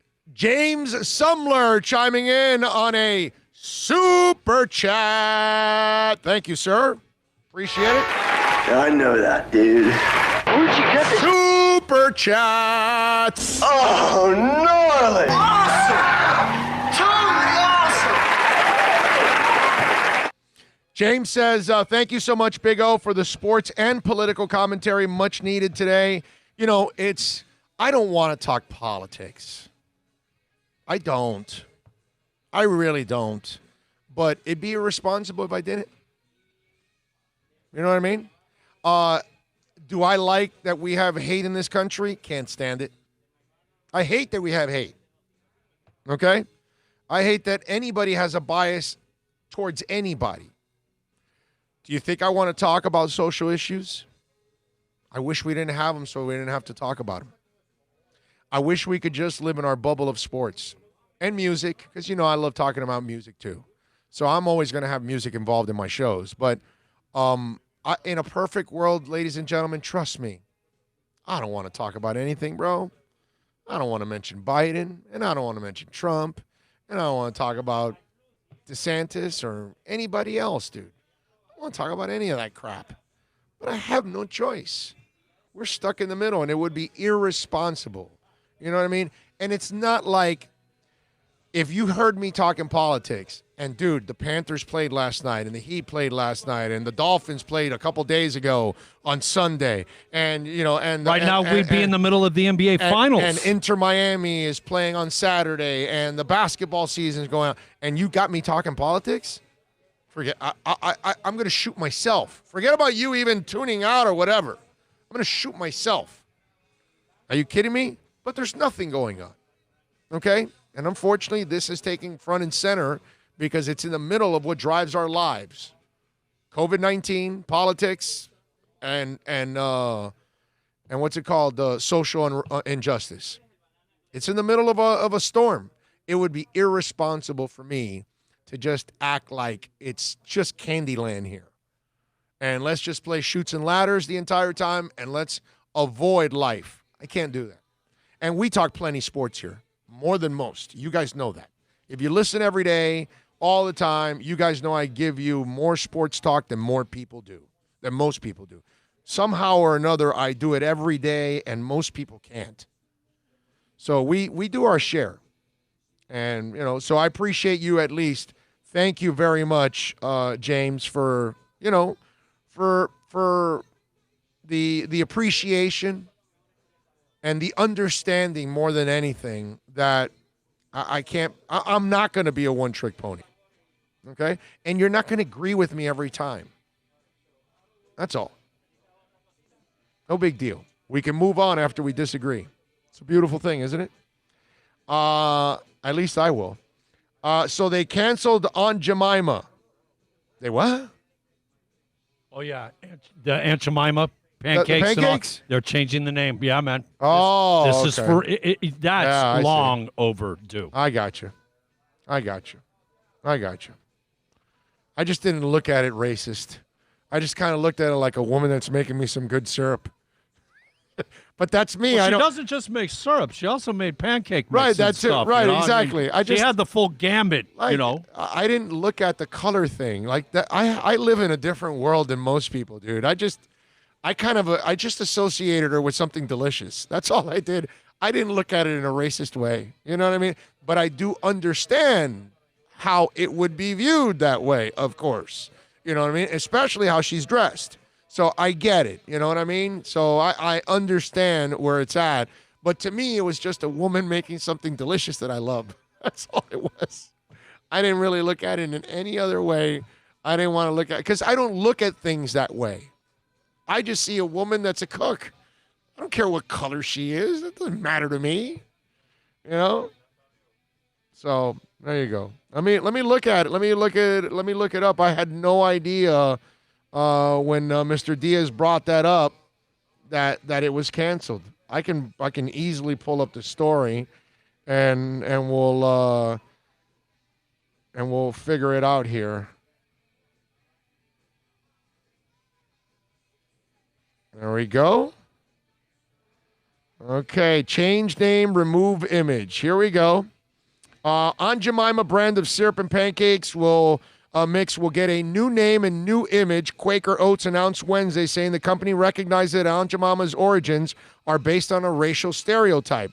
The 130-year-old brand features a black woman named Aunt Jemima, who originally dressed as a minstrel character. The picture has changed over time, and in recent years, Quaker removed the Mammy kerchief from the character to blunt growing criticism, and the brand perpetuated a racist stereotype that dated back to the days of slavery. But Quaker, a subsidiary of Pepsi Company, said removing the image, the name, is part of an effort by the company to make progress towards racial equality. We recognize Aunt Jemima's origins are based on a racial stereotype. Christian Kropleff, Vice President of Chief Marketing Officer for Quaker Foods. As we work to make progress towards racial equality through several initiatives, we must also take a hard look at our portfolio of brands and ensure they reflect our values and meet our consumers' expectations. There you go. I may not recognize it now. Now I have to look at it close. I mean, I don't buy Aunt Jemima anymore, actually, so it doesn't really matter. I haven't been buying that one. I've been buying Bisquick for the batter mix and Log Cabin. I love Log Cabin, bro. That's like my favorite syrup of them all. Are you a Log Cabin guy or Aunt Jemima? What syrup do you use? He wasn't listening, so. Oh, Log Cabin butter flavor. Oh, there you go. See, he's also a Log Cabin guy. There, any syrup you could get with butter flavor in it. Oh, yeah, but man, Log Cabin takes so good, bro. You know the Log Cabin I'm talking about. Yes. It's got that golden look to it, and it's just so thick. Oh, so good. It almost looks like it So literally the maple came out of the tree. I was just saying that I'm not going to recognize Aunt Jemima now, the new one, because whatever it has, because I'm so used to seeing her. But I was thinking about it. I don't buy that anymore, anyways. I haven't been buying it. Whether it's I buy You Bisquick stepped up instead. your pancake syrup game. Yeah, the pancake mix. I like Bisquick better than Aunt Jemima. Bisquick is the only way to go. Yeah, that is Bisquick is real deal. Yeah, I get Bisquick and Log Cabin when I have to. If I'm getting it, those are the ones. So I'd be lying to tell you that the changing of Aunt Jemima's label, it's not going to do anything for me because I don't buy that label anymore. If you can find that with the butter flavor, it's not a bad substitute. Yeah. It is. Well, I mean, it is. If I can't find Log Cabin, then yeah, I guess I'll have to settle for something else. But Log Cabin for me is the bomb. Man, I want French toast right now. I don't know about you. Yeah. Actually, you're right. French toast would be really good. I refuse to eat crackers, Cuban sandwiches, French fries, and soon Kentucky Fried Chicken. Okay? So what you're saying is you're trying to eat healthier. All right. Gus 1388. Ian Rappaport reporting Tua finally at Davie rehabbing with Finn's medical staff. That's awesome. That's fantastic. He's here in Davie. Richard says, any chatters know how much longer for a Dolphin football game? None of us know, my brother. They're even talking about pushing the season back to October to start. And the problem is that the more you push it back and we get closer to winter, the more realistic that you won't finish the season either. That's the thing. They haven't said what the new slogan, the new name, or anything like that yet. Okay? Manny Machine says, Aunt Jemima reminded me of my grandma. Always great food at grandma's house. Right? Right, Manny? See, Manny's like me. He's not looking at anything racist or a black lady. He's just looking at a lady that's in the kitchen working like my grandmother. That's all. That's kind of what it is. But it has the racist stereotype. I totally understand that. You know what I mean? But a lot of us growing up, because you know, the first time you see Aunt Jemima, you see it as a kid. So it's a great impression you get right from the get-go. Like, she's saving my ass, dude. She's giving me some great food. You know, that's the way you look at it. You don't think about racist stereotypes because you're a child. It's a beautiful thing. And so for me, her face is happiness. You know what I mean? Like, I don't know. For me, it's not a bad thing, but I completely understand it. But I want you to know that I think a lot of people probably feel like I do about that. Like it's a good feeling. Like she makes you feel good. You know what I mean? Like you want her to take care of you. That kind of stuff. Because she reminds you of your grandmother. Doesn't matter what color she is or anything like that. It's so silly. You know, but whatever. I get it. I totally understand. Let's see. What do we have here? Ban the Dolphins because they're mammals and mammals' lives matter. LOL. IHOP has some awesome French toast, Bill. Okay. Well, yeah, but those, but Alex, those are pros making it, so they should be better. You know what I'm saying? Although I'll tell you this. If you want some pretty good French toast, also Original Pancake House, they do a nice job too. That's a place that's in multiple places around the country. I mean, around the counties. So you can, I think Original Pancake House does a nice job too. Ban hush puppies because dogs are offended. Okay? So people are getting a little out of hand here on this one. Mario says, Stones, Bridges to Babylon. Saw that one. Page and Plant walking into Clarksdale. I saw them in, was it 90, 91 at the arena. Crosby, Stills, Nash and Young 2K tour. He went to that one. McCartney. BB&T. McCartney Trippin' the Live Fantastic Tour. All great, my brother. Nice job by you, Mario. That you are blessed to see all those shows, man. Omar says, love Original Pancake House, right? It's a good place. I like that place. Oh, do you think the Skins will finally change their name now? That's a great question because Snyder, he's been dead set on keeping it. I'm going to say no until Snyder sells the team. I think Snyder will be stubborn enough to keep the name.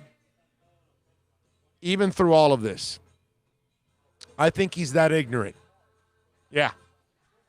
Yeah. No doubt.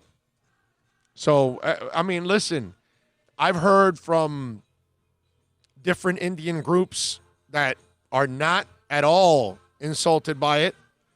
And then there are some that are insulted by it. So, and I can't speak for the Indian population in this country. Neither can any of you.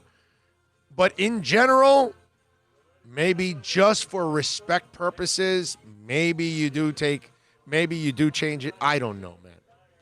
I just same area they changed the Bullets to the Wizards. Yeah, and that one's ridiculous. But exactly what you're talking about, because of the awareness, winning, the tradition, the optics. Some of the Indian nations were proud because of how they represented. Right now, the way they performed the last decade. How proud are they because of their lack of... Well, that cannot be the reasoning. Right. If that's the reasoning, then that's not the reason to change it. You can't go, oh, well, we like the Redskins name when you're winning. When you're winning, right. And when you're losing, we don't like the Redskins. No, that can't be. Well, that's what I remember listening to some of that. Either it's insulting... Or it's not. Or right. it's not. Yeah. Period.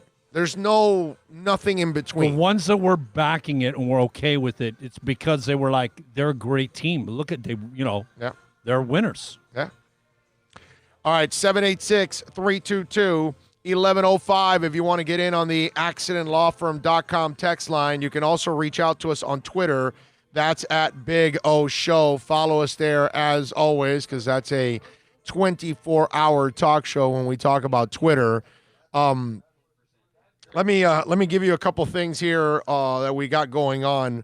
I have not personally seen anything with the Long Gone Summer yet, okay?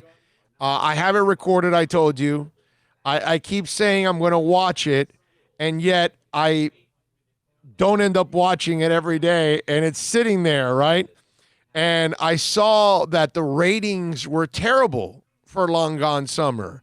And I thought about it and I go, this is why I've been myself so unmotivated. And it's not like I've got things to see all night. I told you I watched a few more episodes of Night Flight last night. That show's 20, 30 years old. And I'm watching that instead. And so the Long Gone Summer that went on 30 for 30 on ESPN2, it said the broadcast drew an additional 280,000 viewers, pushing the total for Long Gone Summer to 1,061,000 viewers, ahead of the two previous docs, right?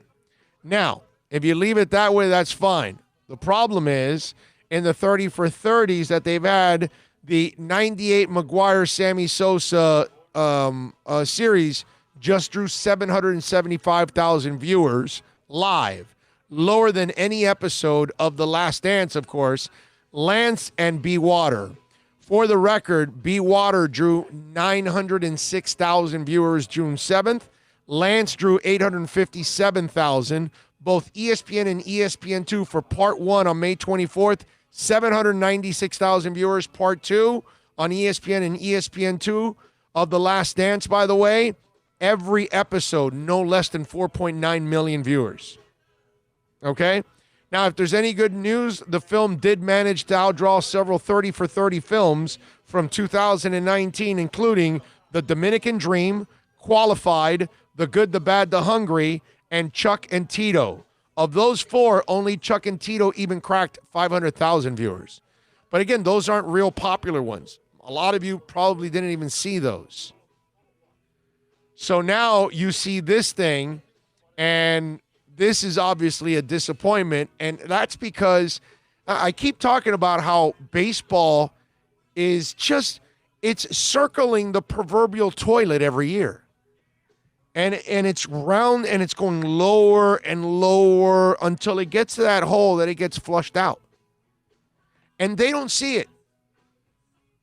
And nobody cares. And you would figure that older fans would at least care about that because that was like a good moment. But like I told you yesterday, this sport is littered with stains all over it, bro, from 94 till now. All the cheating scandals, everything going on now that's adding. The Yankees are going to add to it now whenever this letter comes out and everything comes out. I mean, all of this stuff keeps adding to everything that's going on. And you have the possibility of erasing the season this year now. It's really amazing to me. And your docs, nobody cares about them. Your sport, nobody cares about it. The amount of people that care, it's not enough compared to what you used to be. Like I told you, in 85 or 84, I'm sorry, it was 35 million viewers watching the World Series. The numbers this past year were between 8 and 11 million. And it continues. And like I've mentioned before, we got all this social injustice going on. You see NBA and NFL players are involved left and right. Where are MLB players connecting to people? Nowhere to be found. It's the players are stupid. The owners are stupid. I mean, they are a group of morons that they don't see baseball dying. And then they keep doing things to the sport and killing it.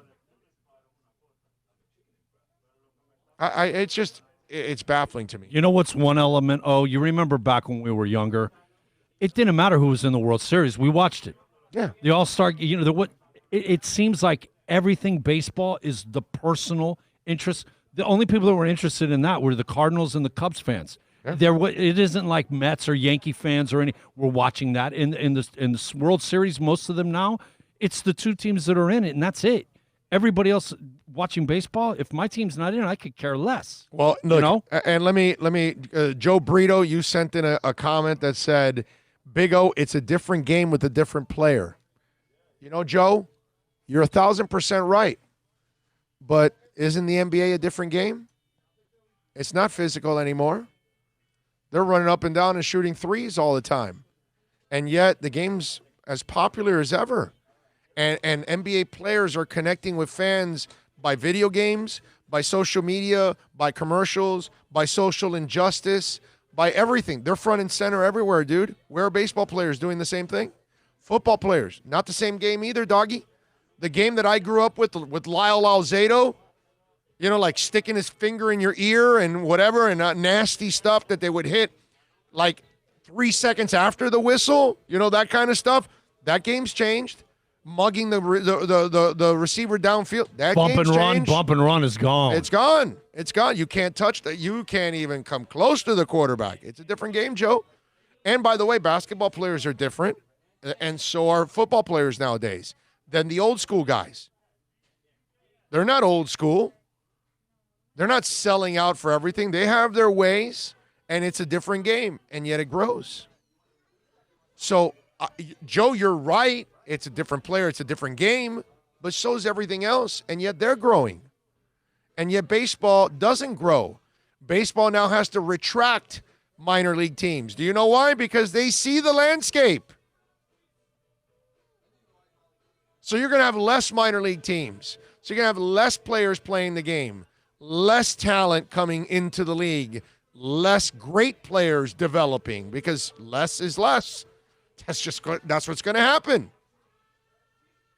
So baseball finds a way to contract in everything, and yet basketball finds ways to grow all over the world. Football finds ways to grow all over. Social media, video, social interacting, television, whatever, you name it, on demand. They're everywhere, dude. Football finds a way to connect. The fantasy football, fantasy basketball, they've grown. Rotisserie baseball has shrunk. Joe, you're right and you're wrong. You're right. It's a different game. It's a different player. But that's how it is everywhere. Yet the others are evolving and one isn't.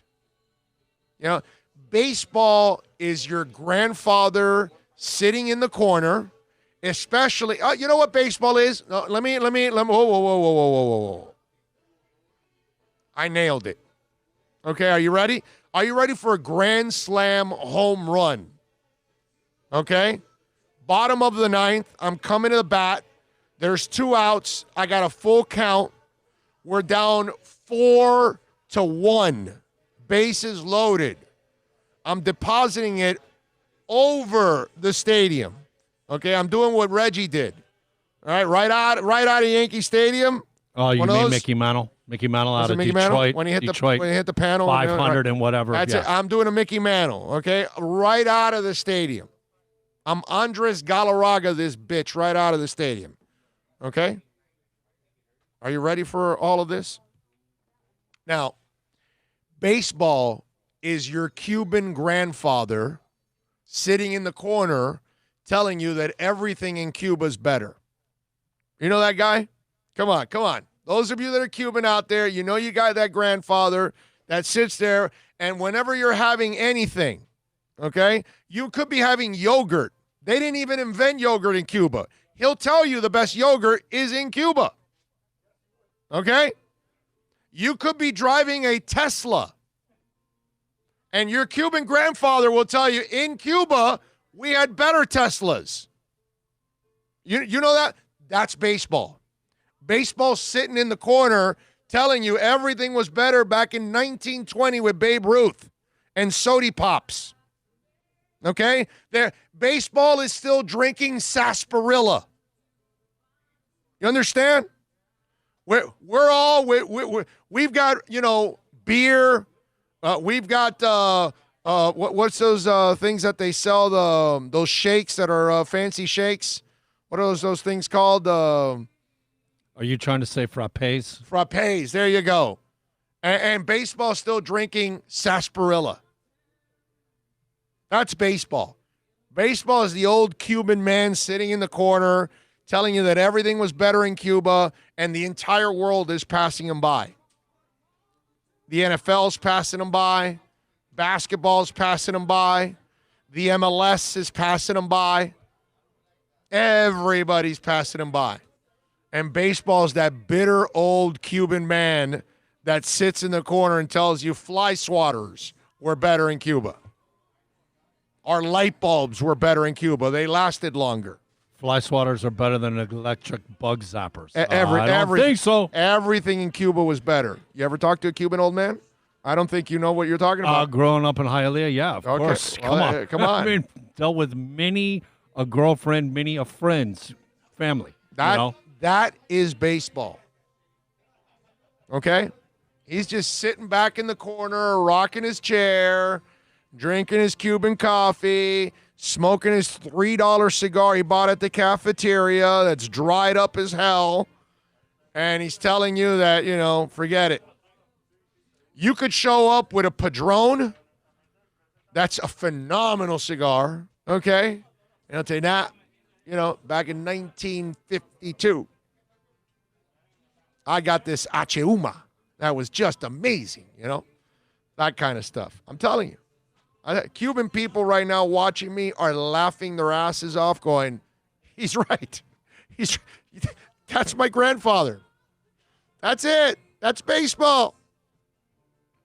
Big O, I miss Len Casper and Rich Waltz and Tommy Hutton. We all miss them. They're all fantastic. They're all living, by the way. We're not saying. Okay, just to make sure. Ray Grulon says, LOL, true, Big O, so true. Coming from a Dominican background, so true. Mi abuelo used to say the same thing all the time. There you go. Your abuelo is baseball.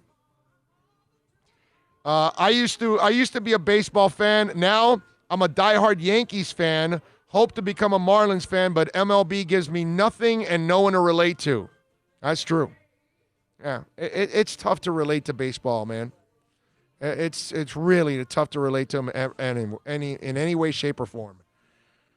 Big O, ever see Chris Gaines in concert? I think he's related to Garth Brooks. I have not, Troy. I'm not a country guy, so I don't really go to any country concerts. I've been to a couple, don't get me wrong, but it's not, and usually I went because of some kind of a commitment, not because it was a choice. Okay, I'm not going to be a phony, dude. All right, so I think Chris Gaines and by the way, is the guy that he created, that second persona. Remember when he did that? Garth Brooks created this other alter ego, different. I think that's what he's referring to. I have no idea. I wouldn't. Do you know. remember hearing about that? No. Yeah, Garth Brooks created like this. Made up this character. It was Garth Brooks, but no idea. I think it was Chris Gaines. Okay. No, I don't follow it. Now, doesn't mean I don't like it. I do like new country. I do enjoy listening to it. Never really gotten into it majorly or anything, or like go to concerts. But I do like modern country. Don't like old country. Okay, twangy country. No, that I've never. I can't get into that.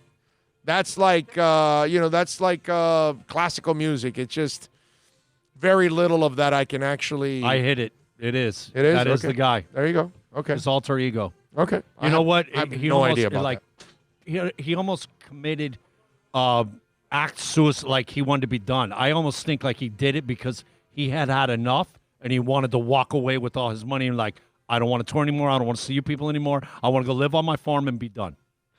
Drubo goes, never knew and doesn't care. Drubo, you read me right, dude. That's something that interests me. Yeah. I'm not gonna be phony about it. Although I will say the music's not bad. I do like the music. It's actually entertaining. His concerts were awesome, man. New country, okay, new country. He was flying around on stage. Yeah. Garth Brooks brought a different. But new country has more popish, more rock feel to it nowadays than that slower, twangy country. You remember he was hooked George up, Jones and stuff like that. He was hooked up with Oprah, and he was very giving, bro. Garth Brooks was a really good guy. So Garth, huge philanthropist. Garth and Oprah got it together? I didn't say that. Oh, okay. I said that. You said he was giving. Well, I don't know if she was receiving. I'm just asking. Hey, I don't know what happened on. Maybe, who knows? I don't know. All right, just want to make sure because what's the name of the dude that she uses like a husband? Is it what's his name? Stetter. Stedham. That's it. Stedham will He's get mad. there for like when she needs to make an appearance and have a guy on her arm, that type of deal. Drewbo goes, likes country women. Hell yeah. Southern Bells. Are you kidding me? That's one of the hottest things that there is on the planet is a Southern Belle. Oh, yeah. Tall Ken Chit says, old country is good. It's got to be Johnny Cash old country. You know what I'm saying? And there's certain country that's too twangy for me, man. I can't. Oh, do you like the Eagles? There's a little bit of country there. Oh, yeah, hell yeah. Yeah, but the Eagles country is like new country. It has a poppy rock feel to it. You know what I'm saying? So that's why that Eagles country goes with the Eagles country now. I mean, with the country now is what I'm saying. Okay? Aaron Lewis of Stained had a couple of country albums. Pretty good in my opinion. Gus 1388 says, oh my God, being half Cuban growing up in Hialeah, your analogy is dead on. Of course, bro. Of course it's dead on. I'm telling you, baseball is the Cuban grandfather. The reason you like country music in any capacity is us urban cowboys, Southern fried rock. Well, yeah. You love that. Right, because I'm a Southern rock guy. 38 Special, I'm an Molly enormous Hatchet. Southern rock guy. Awesome. So when country goes more to a rock and a pop feel, then I will like that country. Because, I mean, very few people love Southern rock more than I do. Leonard Skinner, man. I mean, they were originators of that sound. Right. So it's not like I'm against it because a lot of it, I love Southern rock. I'm a monster Southern rock fan. You know what I mean? So, yeah, I do like it. But, again, it's got to be a little bit more modern country. Got to have a little backbone, a little harsh edginess. Yeah. Some guitar. Yeah. Hank Jr. and Johnny Cash. See, Super Boom Shack, that's the kind of stuff I'm talking about. I can listen to Hank. I can listen to Johnny Cash. I have Johnny Cash's, I must have like 7 or 8 albums of his. I love Johnny Cash. But that's I don't know, that's a different kind of country, bro. That's a You're not gonna listen to Eddie Arnold? Right. That was my grandfather loved Eddie Arnold. Well, Hee Haw was a hilarious show. It was a great show. That was a great show. But what I'm saying is Roy Jones. No, it's not Roy Jones. Is it? No. Not Roy. It's Roy something, but it's not Roy. I forgot his name, but it's not. See, his kind of country I'm not listening to. I'm not listening to his kind of country. Roy something, whatever that Roy is. That's not the kind of country I can listen to. Johnny Cash has a whole different ballgame right there. Now you're talking about, you're talking about the man. Glenn Campbell, oh, dude, come on, Rhinestone Cowboy. Come on. Southern Nights, have you ever? That would be Buck Owens. Owens and Roy Clark. Roy Clark, there you go. See, I even remember when you said Buck, I remembered Owens. That right. Their kind of country I can't listen to. But you can watch the show for sure. Yeah. Those females. But see, when you mentioned Glenn Campbell, but Glenn Campbell's country has a little pop to it. So that's why I gravitate to Glenn Campbell. You know what I'm saying? He went mainstream, man. No, but it's still country. Like, yes. I love Olivia Newton-John. Early Olivia Newton-John is country. Totally country. But poppy country.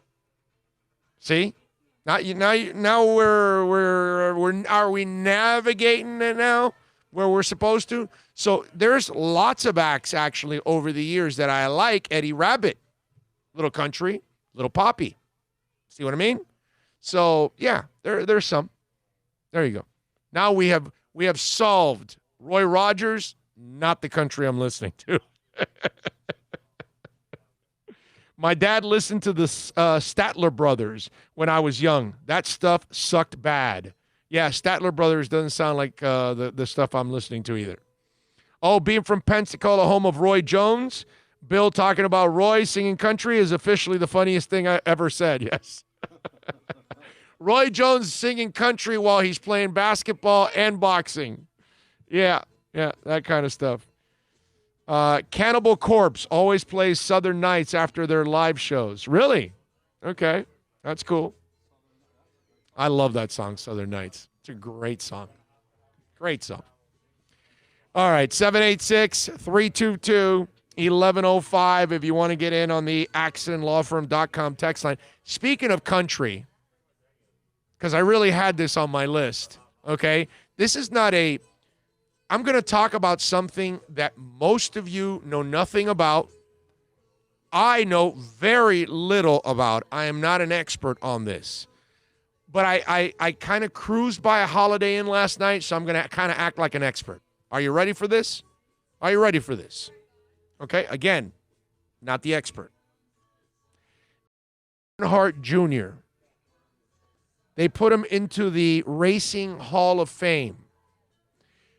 Again, if any of you out there that are on the text line, if you consider yourself a racing expert hardcore, why is it when I heard that, I said, really? He's not a Hall of Famer. So, and again, not an expert, but it sounds to me like they're watering it down like they've done with other Hall of Fames already. Okay? I looked at Junior, and I know he won Daytona twice. Does that make you a Hall of Famer if you win Daytona twice in your career? And he has 26 Cup Series wins. Okay? You know what's the other stat they throw out for Dale Jr.? That I was like, I swear to you, I almost fell off my chair yesterday listening to it. He's won the most popular driver vote 15 times. So being a valedictorian gets you into the Hall of Fame in racing? That you're just popular? Is that what it is?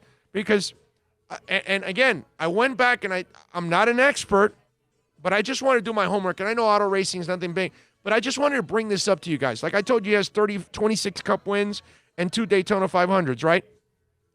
His dad, who is a god, 76 Cup wins, okay? He won the Daytona 500, but he won NASCAR championship, the Winston Cup championship, 7 times. His son never won it once. Richard Petty won the Winston Cup also 7 times. Daytona, 7 times. Jimmy Johnson, a 7-time Winston Cup winner. 83 Winston Cup wins. Not 26, 83. Tony Stewart won in NASCAR and in kart and in everything else. But he won the Cup Series in 02, 05, and 11. Again, Junior never won the Cup Series. And he won the Indy also, 2 times. Jeff Gordon, the Rainbow Warrior, a 4-time Cup champion. Junior never won it once. He won Daytona 3 times and has 93 career wins, not 26. Again, not an expert, but to me, the Dale Earnhardt Jr. Induction into the Racing Hall of Fame is purely on popularity and name, and it has nothing to do. But he is not a Hall of Famer in any way, shape, or form outside of that he's Dale's kid, and he was super popular, and everybody loved him, and everybody was dying for him to be Dale, but he never became Dale. He was an underachiever, man. No, it's not that he's an underachiever, dude. He's just not great. No, what he was supposed to be, what they were anticipating him being like his dad, he was an underachiever. He was. Maybe he was never supposed to be his dad. Maybe it's because we forced the square peg in the round hole because we're dying for Harold Miner to be the next Michael Jordan. And we labeled him the baby Jordan when he didn't deserve that. And that was our stupidity. And maybe that's what it was, that people forced Junior that he had to be like his dad. And that's just not normal, by the way. There was Bobby Allison that was one of the tops. His son, Davey, and those guys were from Hialeah Racetrack. Yeah. Davey in that Texaco car that ended up going to Swerve and Ernie Irvan. Yes. Look, Davey was on his way, and unfortunately, he died. They had that same anticipation. But more as often than Davey. not, it doesn't happen. I know, Bill. but what I'm saying is Richard Petty doesn't like. Oh yeah, Kyle, his brother, is a far cry from what. Right, and he had a nice career. No, He had not- a nice career, but he was not a Hall of Famer. No. He But only that's what I'm won a saying. handful What I'm of saying races. is, when you're Ted Williams' kid or you're Pete Rose's kid or whatever, Walter Payton, whatever it is, it just doesn't happen anyways. We only put that label on them because they're carrying the damn name. That's all. Well, that And number it's- 8, they expected it to be like the 3. They expected it to be like the way Davey I was get with it. Bobby. I get it, And but that's it's why just- I said he underachieved. He never got where his popularity was. He never reached that level of racing where his popularity was. I would, somebody out there that knows racing, tell me, explain to me on the chat, on the email, at Orlando at BigORadioshow.com. You can send me the email. You can send it here on the chat board. Tell me, I'm what am I missing that Also makes realize that guy one a thing. real, like when I tell you Jimmy Johnson, when I tell you Tony Stewart, when I tell you Earnhardt Sr., when I tell you Richard Petty, when I tell you Jeff Gordon, those are like no-brainer Hall of Famers. So if you're not at that level, why the hell are you in that crowd?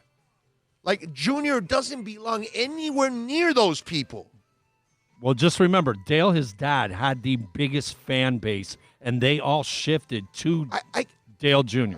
That doesn't. They did. That just doesn't justify I the know, selection. dude. I'm is not. my I'm point. just explaining to you I why get- he is where no, he I is. get all the 'Cause hype. That fan base. I get all the hype. He had it. I get all the hype. That's why he won 15 favorite whatever. Right, but that's a stupid ass stat.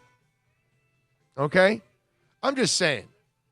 I saw that and it was like, let me see if there's anybody here that knows anything about racing. When Dale Sr. won in '98, Dave 500 crew members from most, if not all teams, came out to shake his hand as he drove down the pit road victory. Yeah, well, Dale Sr. Well, do you know this? Senior's, do you know that Dale? Senior's a god. Do bro. you know that It's- Earnhardt won more races at Daytona? Yeah. The thing is, he never won the Daytona 500 until that year. Right. I can remember 2 or 3 years prior to that, dude, he took on 2 tires with like 8 or 10 laps to go, was in second or third, took on 2 tires, and came out in 8th or 9th when they restarted after the yellow flag, and he ran them down. He ran out of time. That is probably my favorite. When he came in second, it was a couple years before he won. Bro, to see him run them down and just in and out, doing what Earnhardt did. Right. Running you down. You Right. see him in your back. If you see number 3 in your back, The dude, Intimidator, he's right? coming. Wasn't Yes, that his name? Yes, the Yeah. Intimidator. He did intimidate. Dean G says most Hall of Fames are watered down except LPGA. It takes certain numbers to get in. There you go. All right. I did not know that. Did not know. I'm not smart. I'm not, deep enough into golf to know that. So thank you, my brother. Speaking as a racing fan, Dale Jr. definitely is a Hall of Famer. You can't tell the story of NASCAR without including him in the conversation. Raging Dolphin Maniac, my brother, that's not an argument. That has nothing to do with it, bro. I get it. You can't tell the story because the kid's part of it, but he's not great. In order to be in the Hall of Fame, you've got to be one of the greatest of all time. He is nowhere in the conversation of the guys I talked about. So if you're not at that level, how do you belong there? Love your Raging Dolphin Maniac, but that's a terrible argument, my man. That's an argument. What can I type? What can I say when I don't have any kind of substance? And there are no stats to back me up. There are no accomplishments to back me up. And so you put that. You can't tell the story. That's not a good one, bro. I can't accept that one. Chargers coach Anthony Lynn says the Colin Kaepernick is on the potential workout list. Fit. Just don't sign the guy if you're just doing it for show. That's all. That's the only problem that I'm worried about with the Kaepernick situation now, is that if somebody signs him, they're signing it for PR purposes. And then let me explain something to you. If you sign Colin Kaepernick for just PR, you will now hurt him in the process. If he's not going to get a legitimate shot at starting or competing, don't sign him. Because, and for Colin, he's been out of football for 4 years. He's got to be very careful, because if he goes out there and he flops, then all the talk that you were holding out and waiting for your opportunity, it will have nothing to do with the cause. But people will look at you and say, you see, you complained about it, all that, and you weren't worth the move anyways. You failed. And there's a good chance that Colin's going to fail. You know why? He's been out of football for 4 years, dude. Do you know how hard it is to do anything being out for 4 years? 4 years. Just put it this way. Don't even have sex for 4 years. The first time you have sex for 4 years, you're going to have sex like a 12-year-old or a 14-year-old that's having sex for the first time. Maybe that's a little young, 16. Okay? You're all excited. There's no calmness, there's no coolness, there's no taking control, no nothing. You're just excited. And you're exploding like a volcano in 2 seconds. That's what's going to happen. So Colin's in a super tough situation as a player. Forget the politics, forget the movement, all of that. That has nothing to do with playing football, playing the game of football. So you've got to be committed to bringing him back and then try to get him in training football-wise to prepare him so he can compete. But if you put his ass right away off the street into competing, he's going to fail. He's going to fail. It's hard, man. 4 years out of anything. The only thing he is 31. He is still young enough. And if the guy could be any semblance of what he was, like that day at Joe Robbie, the way he almost beat the dog, he is a starter in the league if he can get back to that guy. Okay, he was always a starter. He was always probably a starter. Better than half of the starters right now. Yes, being that guy. Well, no, right now he's not because he's been out of football for 4 years. No, but what I'm saying is if he can get to where he was, here's the thing. He's better than half the starters starters the thing. now. 4 years now removed, there is no way you are the same athlete. No, he's got it. No, you got to work up to it, man. No. I don't think he can ever get back to being. You don't think so? How do you get back to being 28 when you're 32? He's 31, isn't he? Okay, how do you get back to being 27 when you're 31? Well, he's still kind of in his prime. My point is you will not get back the same speed, the reflexes, all of that, because it's 4 years of it getting dull. You're not playing the game. You don't think you could sharpen it up, man? Take it to a... No, he hasn't. The poor man hasn't been playing football. He hasn't been playing with NFL people. Playing like with a schmuck. So you don't even think playing with some schmuck in a park doesn't help you out in the NFL. Okay, so you don't think after being there in Chargers camp and practicing for 3 or 4 months that he could get back where he's good enough to be a starter? My brother, you're not going to have 3 or 4 months. That's my point.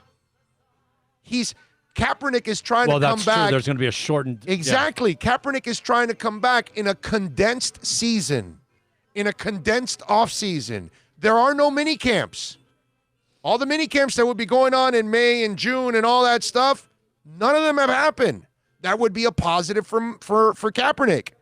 He doesn't get any of this. So maybe by the end of the year, he could touch the field and get in and see what he's got. Actually, but it's going to take him the whole season. That's where you're now you're catching up to me.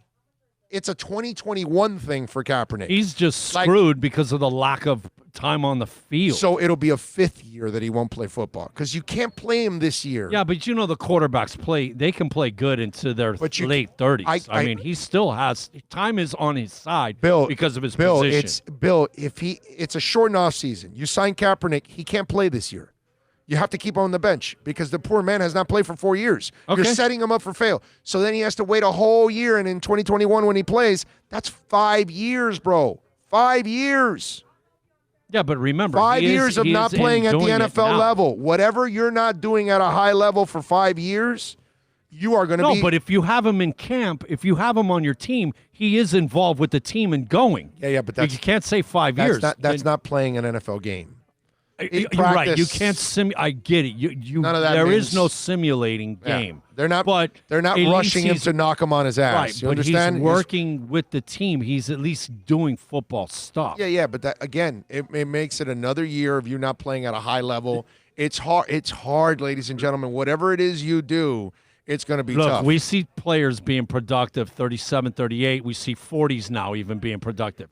I think that if Kaepernick gets a chance to get back, the fact that he's 31, 32 could work in his favor, and he possibly could work his way back to be good enough to be a starting quarterback. Let's face it, man. There's not 15, 16.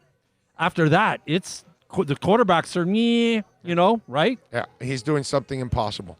You don't think 5 years, bro? 5 don't see years. it. But his age. 5 years. His age makes it even worse. If he was in his 20s, fine, but he's in his 30s already. It's 5 years, the deck bro. is stacked against. I don't care what you do in life. If you don't do it for 5 years, it does. If you're not doing something at a high level for 5 years that you're normally doing, I don't care what it is, bro. I don't care if you're a doctor and you don't operate for 5 years. The next time you grab that scalpel, it's not going to be the same. So you don't thing. think this is like riding a bike? No, I don't. No, I don't. I don't. Julius 305 giving us some love on the super chat. I know that, dude. Where'd you get this? Super chat. Oh, gnarly. Awesome. Totally awesome. Politics, sports, music, concerts, sprinkled in with Aunt Jemima. That's why I listen and support. Thank you, Julius 305. I appreciate you. That's funny. That was good. Cap going to get his head knocked off. A hog might let a DT slip through. Well, that happens to any quarterback, my friend. Okay, that happens to any quarterback. So that's normal that any quarterback could. I'm just saying what he has to do is one of the hardest things in the world. That when you're not doing something for 4 or 5 years, you're going to be rusty as hell, man. You know what may be the It's biggest just not- issue, though? His commitment. Is he really committed to coming back like we've talked about? We'll find out. All that we'll find out. You cannot half-ass football. Right. You can't. Yeah. Dougie Fresh on the super chat. What? Super chat. No way. Yes way. No way. Yes way. They were fantastic. Super chat. Dougie Fresh says Roy Jones Jr. singing country, R2D2 bongs, the hilarious interview O did with a drunk Finns club president, and every damn day O saying, Bill, turn your mic off. That's why I listen and support. There you go. By the way, I was all worried about you not hitting 45-minute, the there you go. standard you we're cruising into the 58th minute, I want you to know, of this half hour. All right, so let's wrap it up since we do have an hour in. We do want to tell you we're at VSS West Pines. We love Jose and Jason and Tommy and all the great people out here, man. Alex, all the amazing people that make it go every single day out here at VSS West Pines. Come on by and say hi. Several of our listeners have already come by to say hi, which we always appreciate it. 12397 Pembroke Road. I tell you all the time, for all your CBD needs, from flour to tinctures to edibles, transdermal patches, CBD topicals, and Salve for pain, you name it, they've got it all for you. Stress, anxiety, pain, relieve it all for you, for your animals, for your dogs, for your cats. You want to calm them down a little bit? You can do it here at VSS West Pines, 12397 Pembroke Road. And you can also order by the phone at 954-613-3367.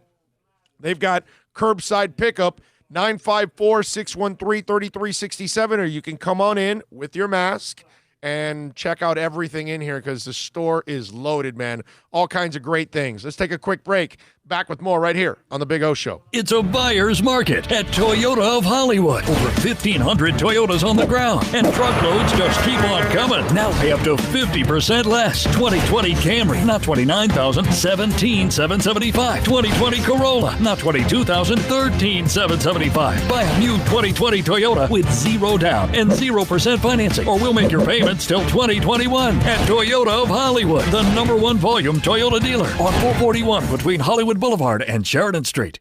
Are you tired of watching the same old travel videos on the internet? Well, then check out MikeNoGoZones.com, a travel documentary that's breaking barriers. I go to the places that the media tells you to fear, where no one else dares to go. Baltimore, Opelika, South Side of Chicago, and more. Go to MikeNoGoZones.com. No one expects to get into a crash, but I expect you to go to accidentlawfirm.com if you do. Make sure when hiring a driver, you go through a rideshare app so that you can be covered by the insurance, which can be up to $1 million, whether you're a passenger or a driver. America's safest and best-selling compact luxury SUV is at Acura of Pembroke Pines, and this is how we do it. RDX, $339 a month at Acura of Pembroke Pines, the #1 volume Acura dealer.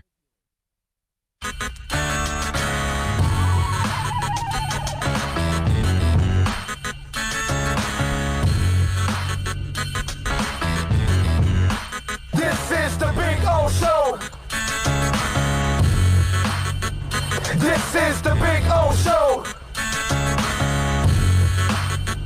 This is the Big O Show. All right, we are back here at VSS West Pines. And if you want to get in on the accidentlawfirm.com text line, 786-322-1105 if you want to get in. One of the subjects that's been kind of, I guess, a hot topic right now in the NBA is Kyrie Irving. And you got people defending Kyrie, you got people trashing Kyrie, all of that. And I got to tell you something. Kyrie Irving is, first of all, Kyrie Irving's the dude that thinks the earth is flat. Okay? So if you're that toasted already that you think the earth is flat, I'm already worried about you. You know what I'm saying? I mean, what do you think? The thing is floating out there and then they're just roots hanging out in space? Is that what it is? I mean, come on, dude. Seriously. And Kyrie Irving was told he wanted to go to Orlando about 10 days ago, I think it was. And then he found out that all the guys on IR are going to be ineligible to come back. So he was told he wasn't going to be able to play. So now he's leading the charge on, that, hey, they shouldn't play and everything going. And I got to tell you something. Look, man, systemic racism exists, and it's been existing forever. Okay? I know we got plenty of problems in this country. Okay? I get it. All right? I'm not ignorant, and I'm certainly not one of those folks that I don't see it. I've been for the protest from the get-go. Even when Colin was doing it, I understood when players were doing it. If you've listened to the show long enough, I've never been against a protest, okay? But Kyrie Irving is a goofball. And this is not the guy you want leading in anything whatsoever. He's a waffler. He wanted to play in Orlando. Then when he was told he wasn't, now he wants to lead the charge. And I don't know if it's true or not. Stefan Bondi reported it from New York that even Kyrie in one of the meetings said we should form our own league. Dude, you're part of the one league that actually gets it. The one league that really supports its players, the NBA. Like, there's a real partnership between the players and the owners. And they've got their, I think Adam Silver does a really good job overall. I think their owners cater to their players. I think they got a great relationship, man. They hammered out a lot of the stuff, and they're trying to work together to get through this. And a lot of the players are in full step with the league. So this is Kyrie I don't know if that's the other thing. What player is listening to Kyrie? And then you see Dwight Howard come out and say, yeah, I would forego my opportunity to win a title. Yeah, of course you would forego it because you're not really leading for the title, dude. You're nothing but a rotational guy. You're the guy that they brought you onto the Lakers and they told you, yo, you step out of line one time and you become the Dwight Howard that everybody knows. You're out of here. So Dwight Howard's a flake too. So who the hell is following Kyrie Irving? Are you kidding me? LeBron James wants to play. Okay? The Heat players want to play. Boston wants to play. Milwaukee wants to play. Kyrie Irving is a flake. And for anybody to be paying attention to that guy and for him to come up with these crazy-ass ideas, like if baseball players wanted to start a league, that would be asinine and it would be crazy. But at least to a certain extent, I can understand baseball players saying, we want to start our own league because the baseball owners are unfair to them or whatever. I get it. The game's dying, whatever. They want to try something. That's fine. Basketball doesn't have those problems.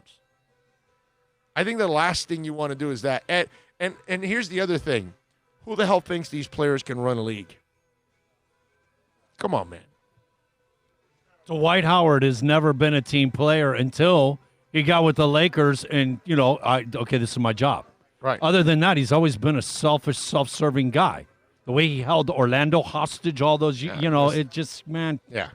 Yeah, to me, it just. And Irving is not, like you've pointed out he's not a leader, and here he is wanting to be a leader. Yeah. Nothing about Kyrie Irving is leader. Nothing about Kyrie Irving is leader. I've never looked at him as a superstar. I've never looked at him as a leader.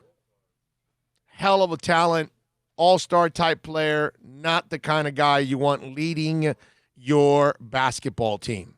If he's your one, you're not a very good team. Yeah. Irvin, by the way, helped organize phone calls with his fellow players on Friday and Monday, according to reports. He said that he was willing to give up everything. I don't support going into Orlando. I'm not with the systemic racism and the bull. Something smells a little fishy, Irving reported on Friday's call. It's unclear how much support Irving's movement has, but one player like LeBron James has not supported Irving's plan because the Lakers star believes he can make a difference and play in the NBA at the same time. And again, I agree with LeBron on this one. Look, the beauty of what they're trying to do in basketball now, there is a couple of, problems with it. But if you can keep everybody in the bubble, you can keep everybody healthy. If nobody has access to the outside world and you stay like that, you got a good chance of having your season and let it play out. Do you have to sacrifice? Yeah, but man, how many of us would sacrifice for that kind of money? Hells yeah. Now, the whole thing about the Disney employees coming and going, that's a problem. That's the major questionable component, right? Yeah. Now, if they have no exchange with the players, then maybe you might be able to get away with it. But, that's hard to expect. We'll see. Because if they have any exchange with the assistant coaches or trainers or anybody else, and then those people have exchanges with the players, then that's where things get transmitted. But having said it all, the NBA at least has a chance. Like football, I don't know how they get it going, man, with COVID. I mean, think about college players. You're going to keep 90 college players away from other people all week long on a campus. You're going to keep them away from babes. Come on, man. Come on.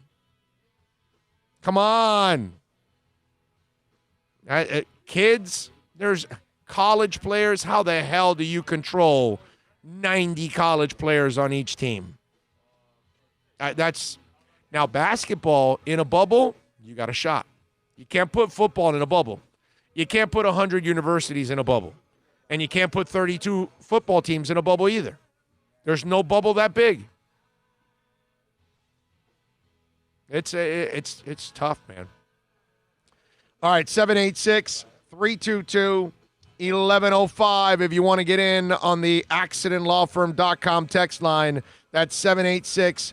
322-1105. If you want to get in on the accidentlawfirm.com text line, you can also reach out to us on Twitter.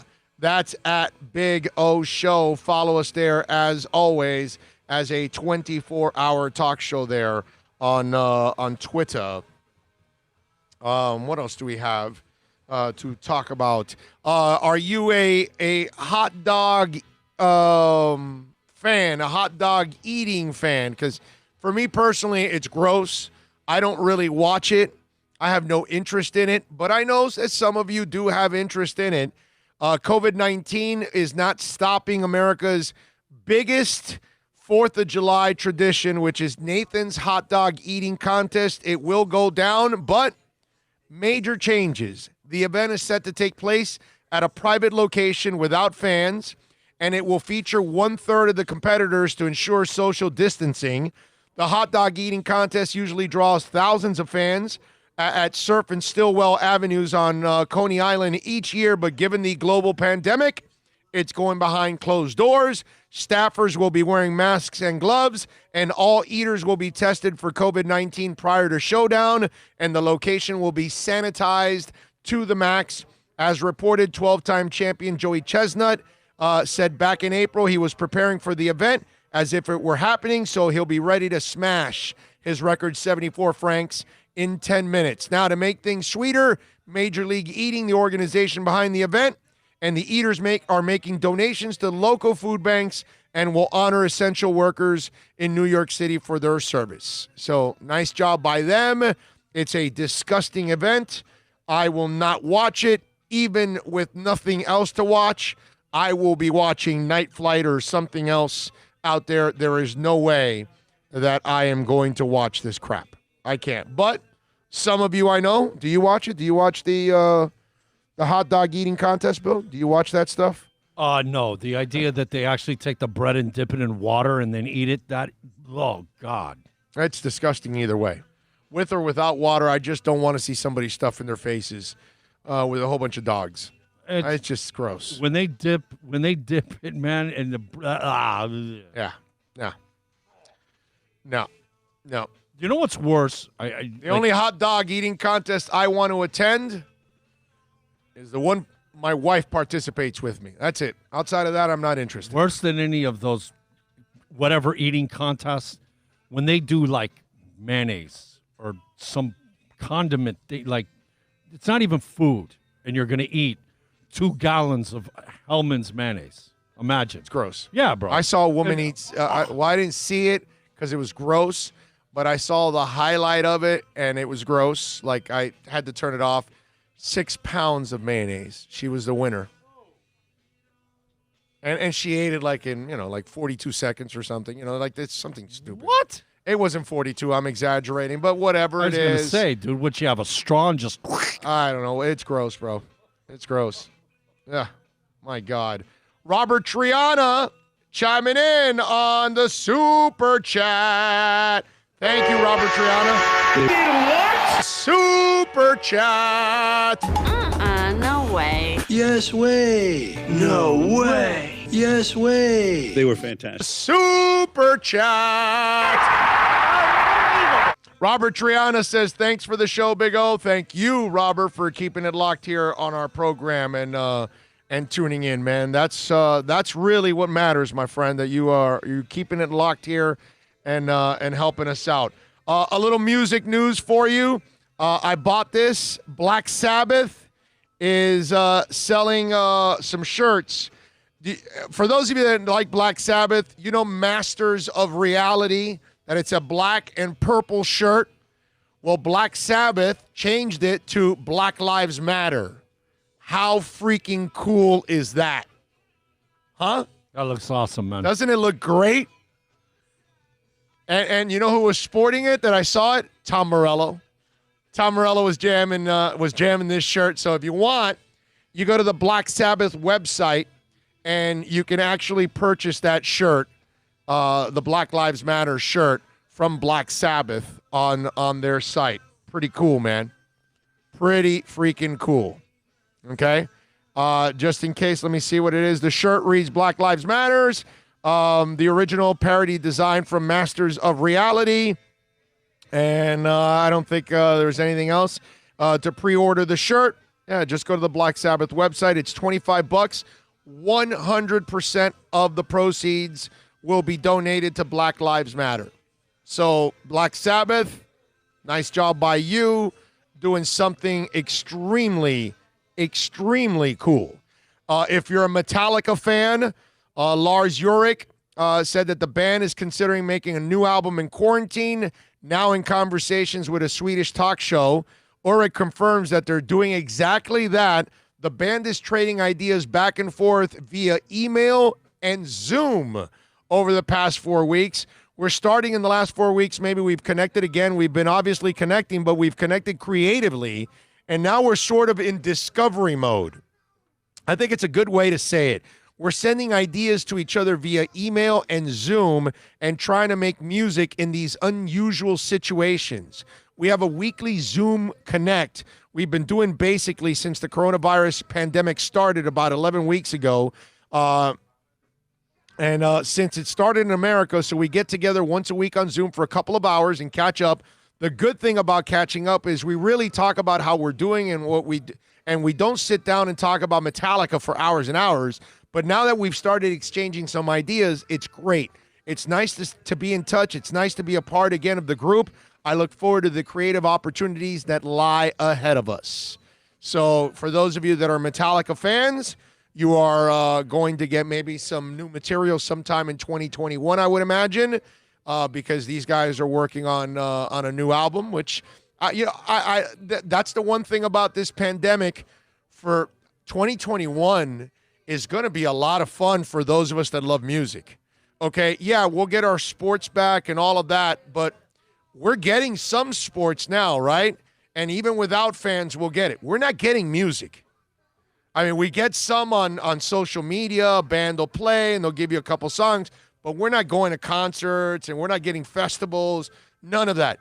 2021 is going, if we get to the point that we have the vaccine and all that, 2021 is going to be one of the great years in music for us in a long time, because the live acts that are going to be on the road, that's one. And two, I think a lot of bands are going to take out music because they've been in quarantine. So this has given them perspective. COVID, the fight for social injustice, everything going on in the world. You got a lot of material that you can write and talk about, a lot of experiences that we're all going through at the same time, all this quarantine life that we've had to go through. I think it's pretty cool. I think 2021, music-wise, is going to be really interesting because of all the live acts and all the stuff that they're going to record off of all of this. It's going to be fun, man. I like it. I like it.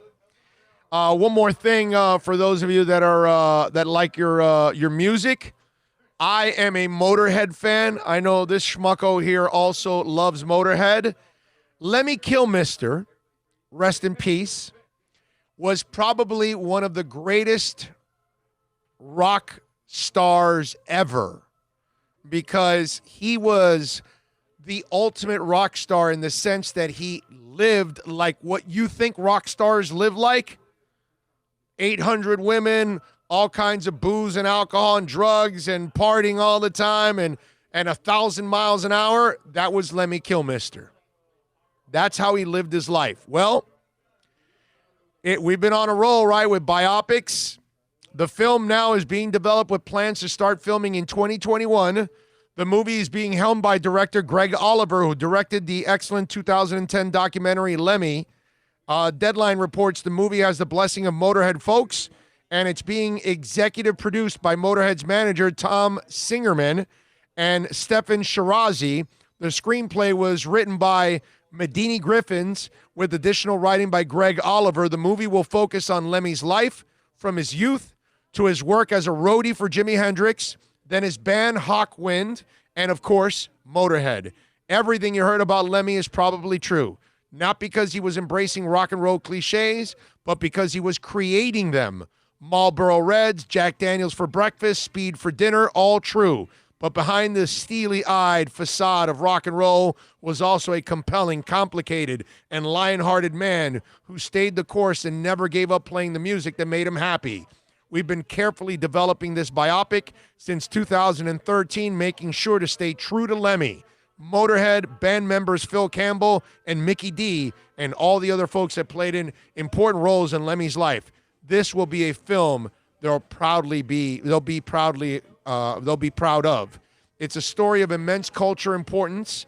It's the last 5 years of his absence has taught us anything, that it is that he was more unique than anyone could have ever known, because no one touches the quality and sheer freedom of the man.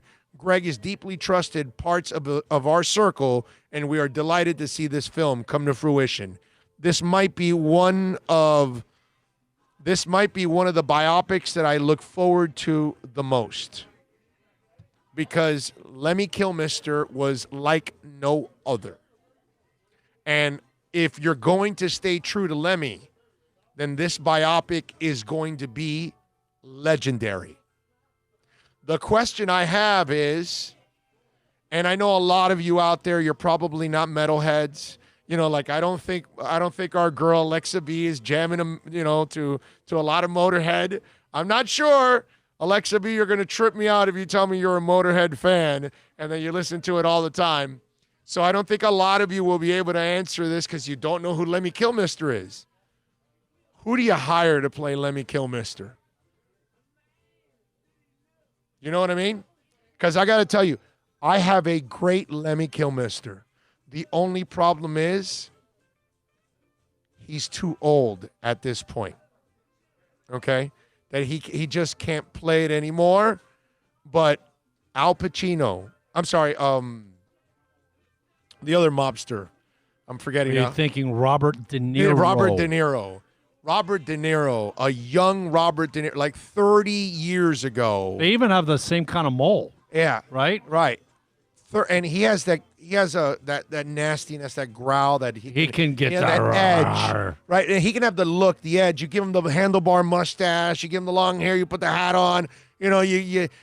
I think he could pull it off. I think Robert De Niro 30 years ago, I was thinking about this last night, and I go, man, Robert De Niro, a young, like Robert now can't do it. Like he's too old now. Now he just doesn't have the energy to play. If you got to play Lemmy, you got to play Lemmy. You got to go balls to the wall, right? 90 miles an hour into the brick wall. You got to kind of play that. So what actor do you get to play Lemmy Kilmister? Now, they may find someone known that kind of looks like him, has a gruffy and roughy style and all of that, and may be able to do it. But I was trying to, and I couldn't come up with somebody else. Look, Val Kilmer did a great job. Yeah, but not doing Morrison. Yeah, but what I'm saying is Hollywood can do it. Oh no, Hollywood, I know they can. Because my example is Val Kilmer playing Jim Morrison. Really? Right. What? But he pulled it off. Yeah, he pulled it off. Did great. He did great. No, he did great. He did great. But it's like I'm. Oh, Joaquin Phoenix was Johnny Cash, man. I mean, Yeah. And you know what? Actually, the best of them, and he did win. I think best actor, Fox doing Ray Charles. That was amazing. Yes. Jamie Foxx did an amazing Ray Charles. Back in the day, Buddy Holly. What's his name? Oh yes. Not Jeff Dan. Cuckoo.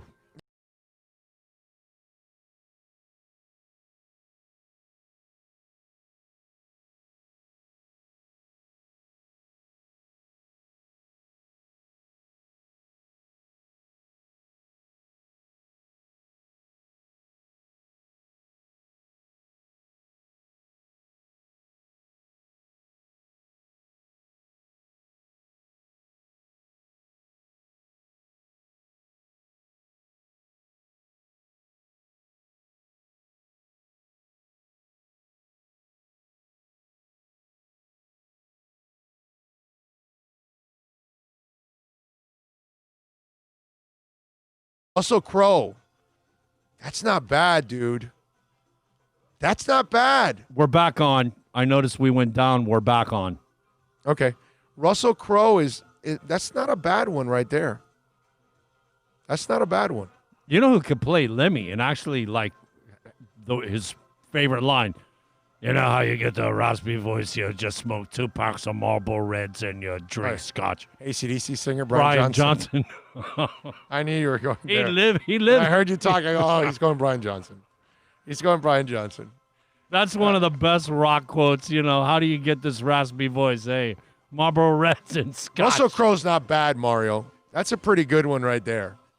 That one's pretty good. I couldn't think of one of a young De Niro. After that, I was stumped. I could not think of somebody that could play it. But Russell Crowe's not bad. Gary Busey's too old at this point. Too old, too fat at this point to do it. You can't do Gary Busey. Gary Busey's like my pick. My pick's better than Gary Busey, Robert De Niro, but Robert De Niro can't play it now. He's too old. But 30 years ago, he would have been a great Lemmy. Instead of him doing Cape Fear, he should have done Lemmy. Come out, we're every year. Just a couple counselors getting together, talking. Earnhardt made 631 Cup starts between 99 and 2017, earning 26 wins, tied with Hall of Famer Fred Lawrence for 30th in NASCAR, 149 top 5, 260 top 10 finishes. All right? Do you see what Alex is walking around with, man? What's he walking around He's with? got the old classic Ibis corncob pipe. Oh, really? It's an See Ibis? that? No, it's not an Ibis, but that's what Ibis. Oh, the Ibis corn cob yes, pipe. the original Ibis with the corn cob. So look at that. You guys can even get a corn cob pipe here. How about that? But, you know, we build cocaine snowmen here in South Florida. We don't build regular snowmen. We build cocaine snowmen. Oh, there we go. That's the big one. See, when you got a big load. That's MacArthur. Yes, it is. See?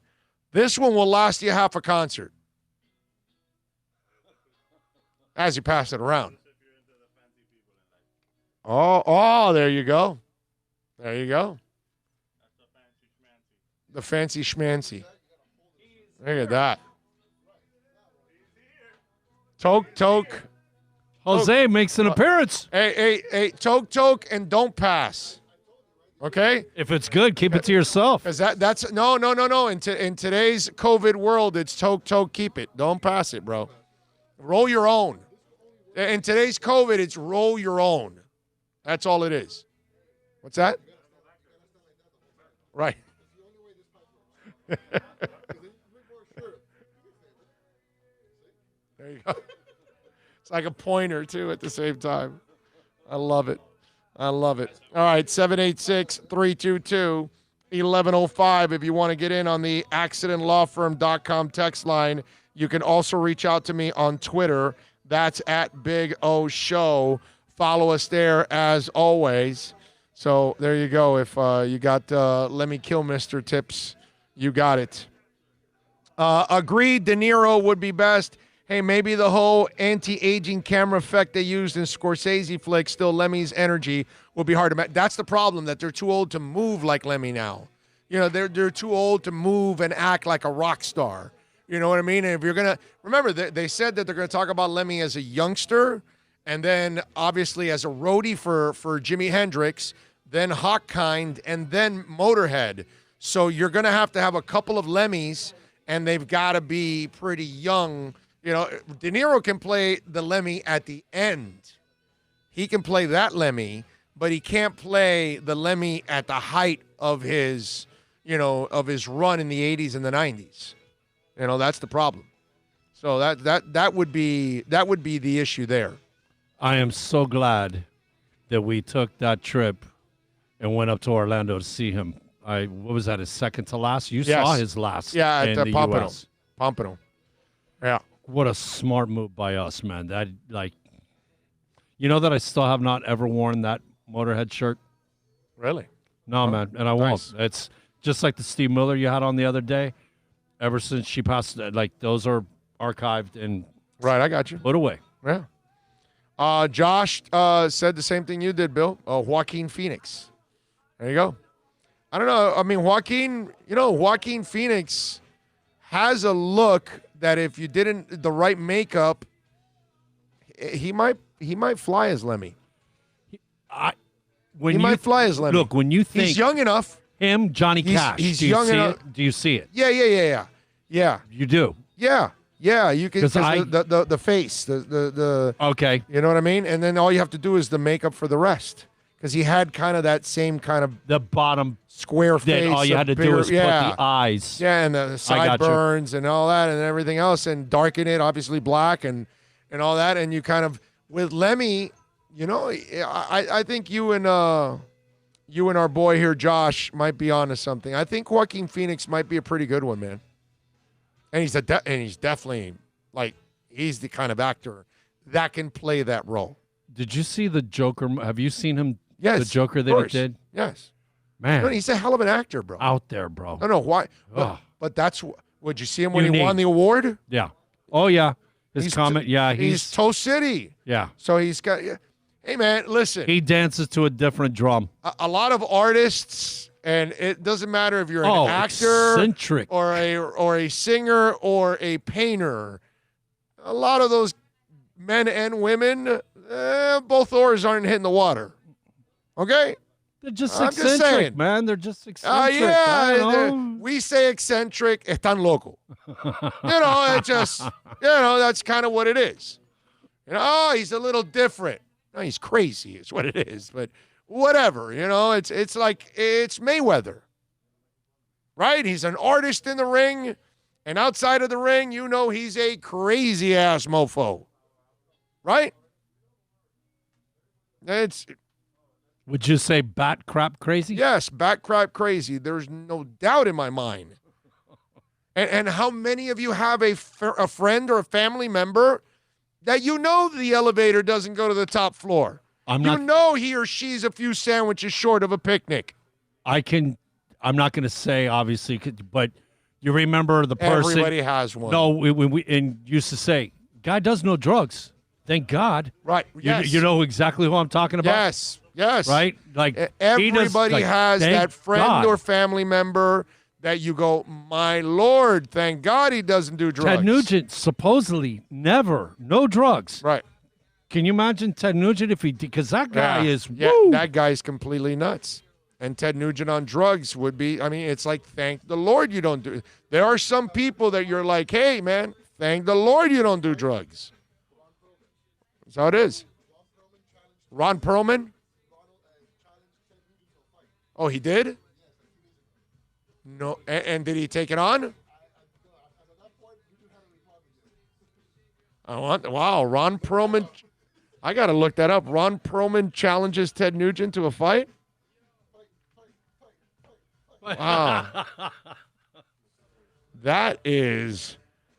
I did not know that. That is funny. That was nice, Jose, on the Minions. Fight. Who do you got, by the way? Perlman or Nugent? Ted's a shooter, so he's not a fighter. I got Perlman by miles. I think Perlman kicks Nugent's ass badly. I think Perlman kicks Nugent's ass badly. I think it's a world-class ass kicking. I'm talking Habib. I'm talking Habib and Conor. Same thing. Yeah. Perlman's got dog.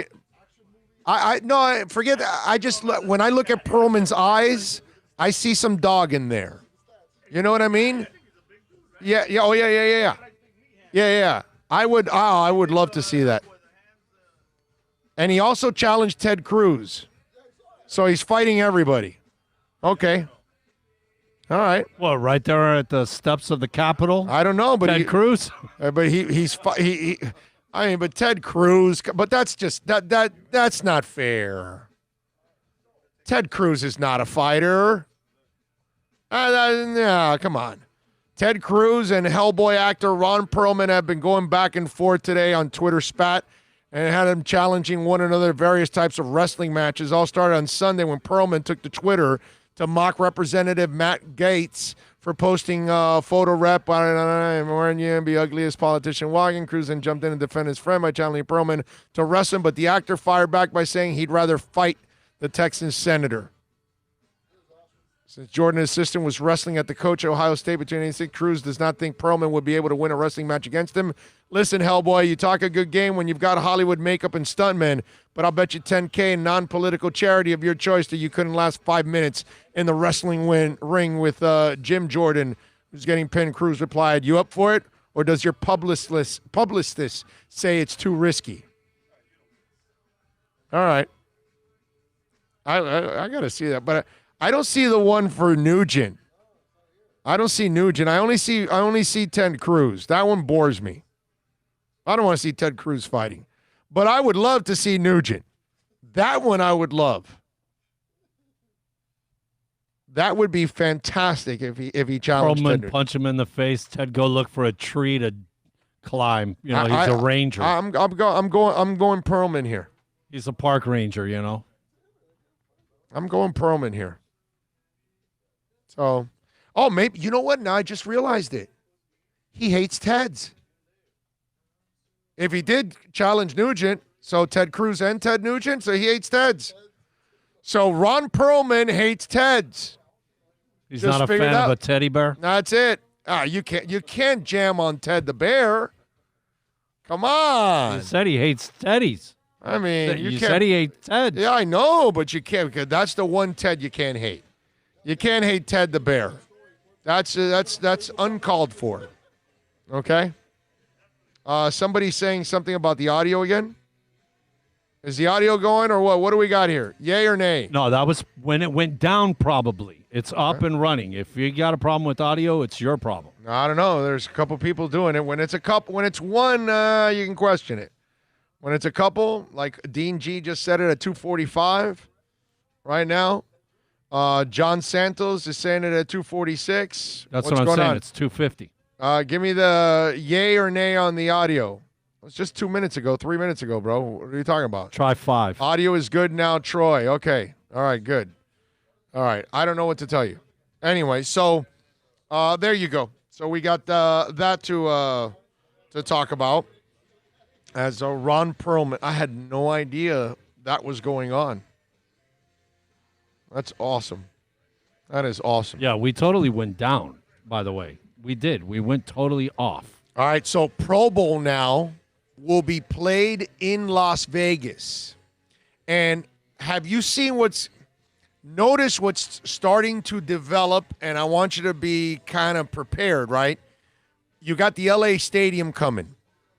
Okay, that's already been talked about as a site for the draft, as a site for the Pro Bowl, because it's one of the marquee stadiums now in the NFL. It's in the biggest market, right? LA and New York. Those are the big markets. And so right away, you see where the draft now is, the Pro Bowl is going to be played in Las Vegas. The draft they're going to have also in Las Vegas. It's going to go to LA. Get ready, folks. If you want to go to some of these events, the Vegas Stadium and that LA Stadium are going to become two of the marquee stadiums now for all these kind of events. And I got to say, I love it. I'm glad personally. I get to go to LA at least once a year now lately, and it's been a lot of fun going out there. I don't know about living there, but I love going out there for a week, man.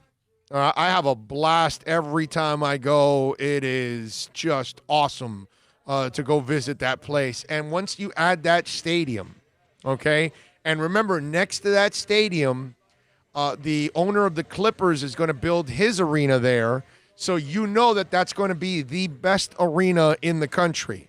So the NFL, you're going to see a lot of these events now. They're moving and shifting over to the left coast because of some of these exceptional venues that they're building. So now Pro Bowl gets to be played in Las Vegas next year. You're going to have the draft a couple of years down the line because they re-awarded the draft to them because of obviously having to cancel it this year. But it's you're clearly seeing that the shift because the new venues that are popping up are ones that are fan friendly and big time event friendly. Obviously, Los Angeles, huge town. You got all the hotels there. You can actually hold all kinds of events there. You have access to different parts of the world. Can come over to California, and then you got Vegas, which is obviously another international city and a destination that's already known as a party place. Now you put sporting events there, it becomes, we were going to have a blast this year in Vegas. It was going to be that was going to be an event that you and I were going to remember for the rest of our lives. You know what I mean? I already, you know what? Cleveland is in Vegas, but I already can't wait to get together with all of you in Cleveland. Because after all these months of quarantine and all this stuff, hopefully by next year we've got that vaccine and we're all safe and we can all go and hang out with each other and not have to worry about social distancing and all that stuff. And I can't wait for that personally. I think that's going to be a great moment for all of us too. You know what I mean? But it would have, like this year, we would have been in Vegas. They would have gotten Tua. I mean, everything would have been so perfect. I just hope we have a football season that in December, if it's December, it might be even later than that, we're able to go to Vegas for the Dolphins game. That would be nice. That's going to be a fun moment. But hey, if you like to go to any of these moments, I'm not a Pro Bowl guy. I don't even watch it. I don't really care. But I tell you what, I would go to Vegas to hang out for it. I would do that just because it's Vegas. Any excuse for me to go to Vegas, I'm going. Concert, a fight, a sporting event, you name it, let's go, man. I know some of you out there, hey, where's the gambling? And some of you are like, hey, how about the Bunny Ranch? Those aren't my priorities when I go. But hey, Pinball Hall of Fame. There you go.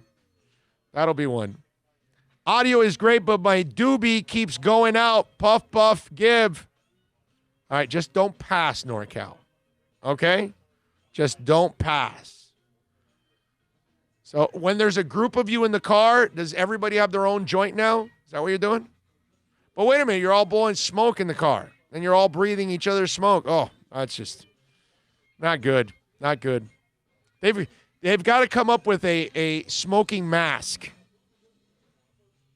where it can open up quickly, toke, release, and then close. I don't know if they'll come up with that, but somebody will. It's coming. Don't worry. Somebody's going to come up with a classic one. NorCal Big O, your wife and daughter are good. Are good missing Santa Claus this Xmas. No groups. Roll your own. Exactly. Listen, this year, if I'm at the Raiders game, well, you know what? I can fly out on the 26th. I can actually do that. I know the game is either the 26th or the 27th on his birthday. No, but we talked about it. We fly out Christmas night because there's nobody flying. Right. That's right. And fly out Christmas night. We're there. I like that. And we're situated and ready to rock and roll. Yeah. You do the presents in the morning and then haul ass. Yes. We can fly out in the 6, 7, 8 o'clock. Yeah. Yeah. Yeah, he's right. So we'll fly out on Christmas night, and then we'll get. Well, you know what? I don't know. I don't know. I mean, I don't think concerts are going to return, so I don't think we're really going for shows. But what if there's a show on the 24th or the 20th? How? I don't know. I don't think so. No, you're right. You're right. It's No, and not only that, you've already said it. You'd have to have a full Kevlar suit. Yeah. I don't think. Yeah, that's true. That's right. We won't have a vaccine. Yeah, no, I can't go. Yeah, you're right. Yeah. Big O, other than Greta, what are your other young great rock bands? Young great rock bands. Let's see. Rival Sons. Love Rival Sons. I like Hailstorm. I'm a huge Hailstorm fan. Love Lizzie. I think she's great. Young.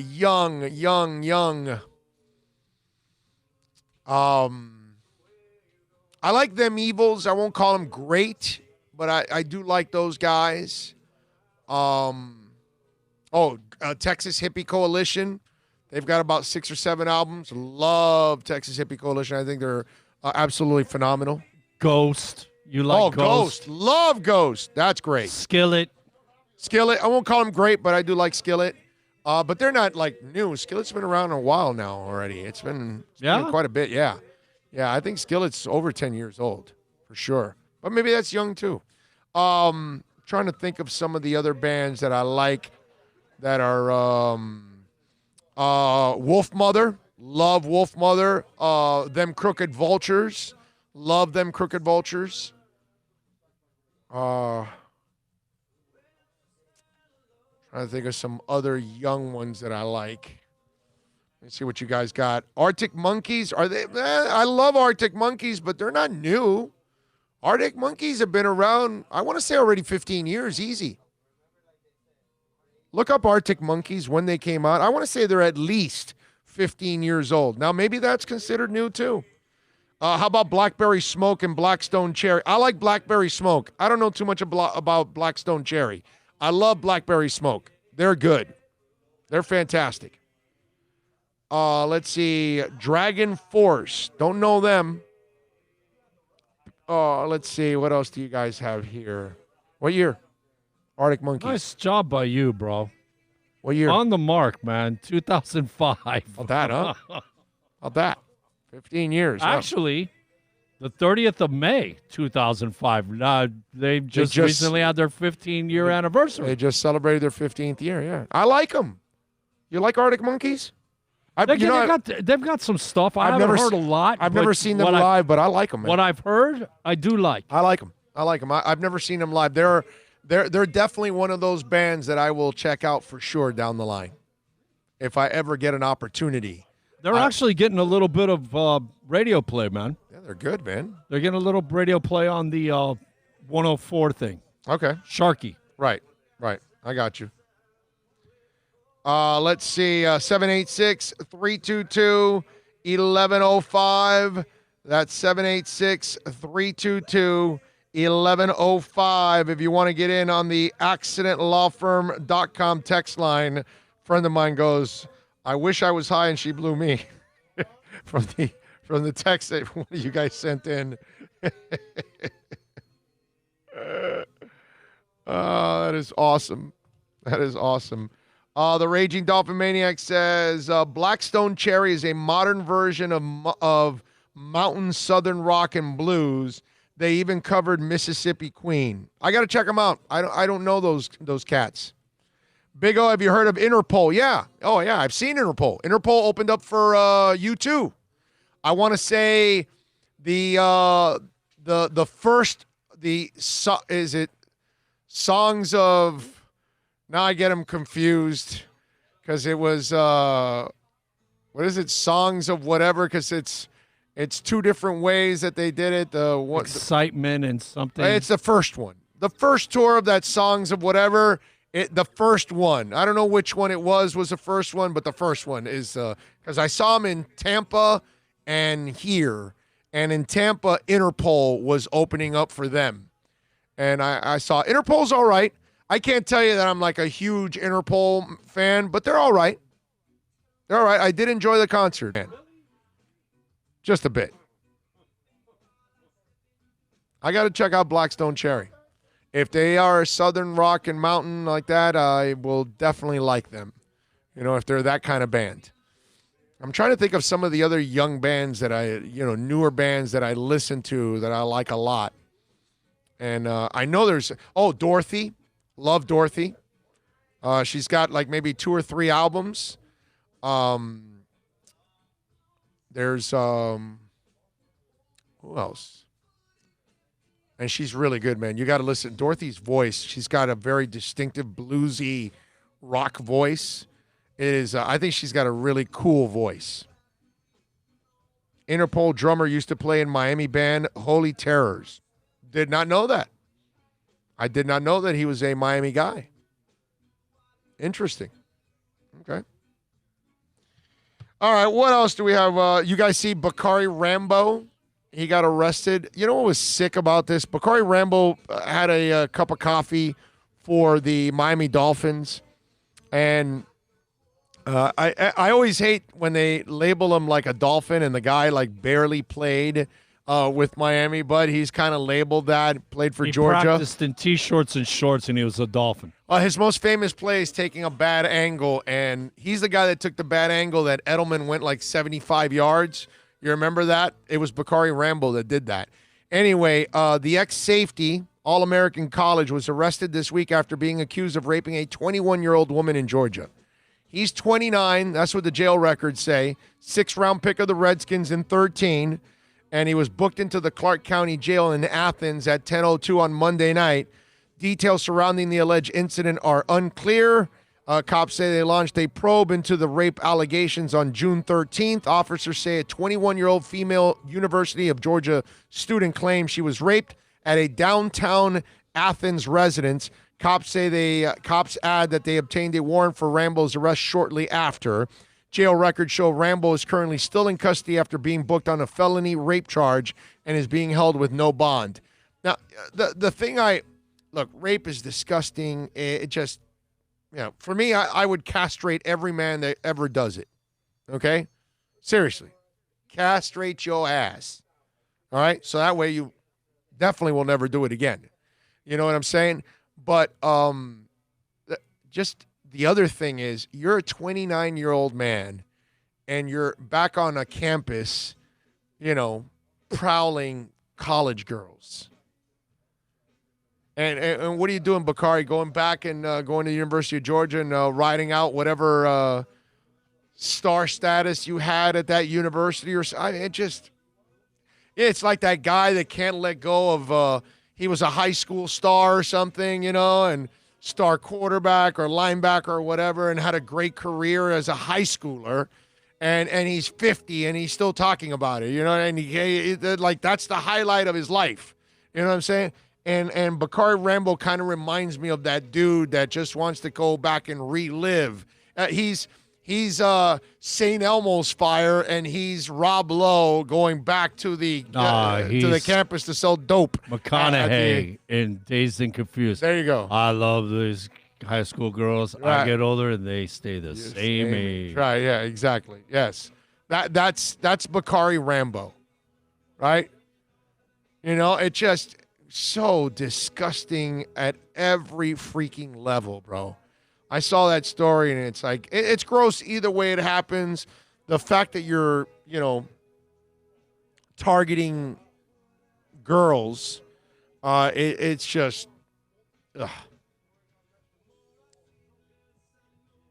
bothersome. Anyway, we're going to tell you. Are you going to go to a gym? Probably not, right? Well, definitely not 24-hour fitness. No, you may go because they already got your money. Okay?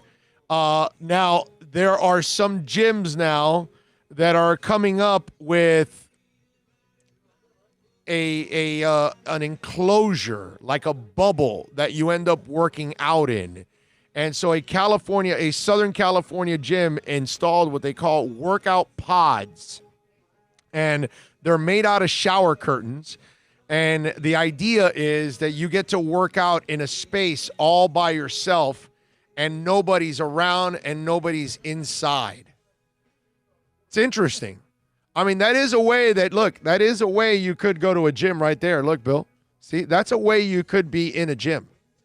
Because you walk in and you go into your pod, you work out, and then you leave. Obviously, you're not going to go to the locker room with everybody else.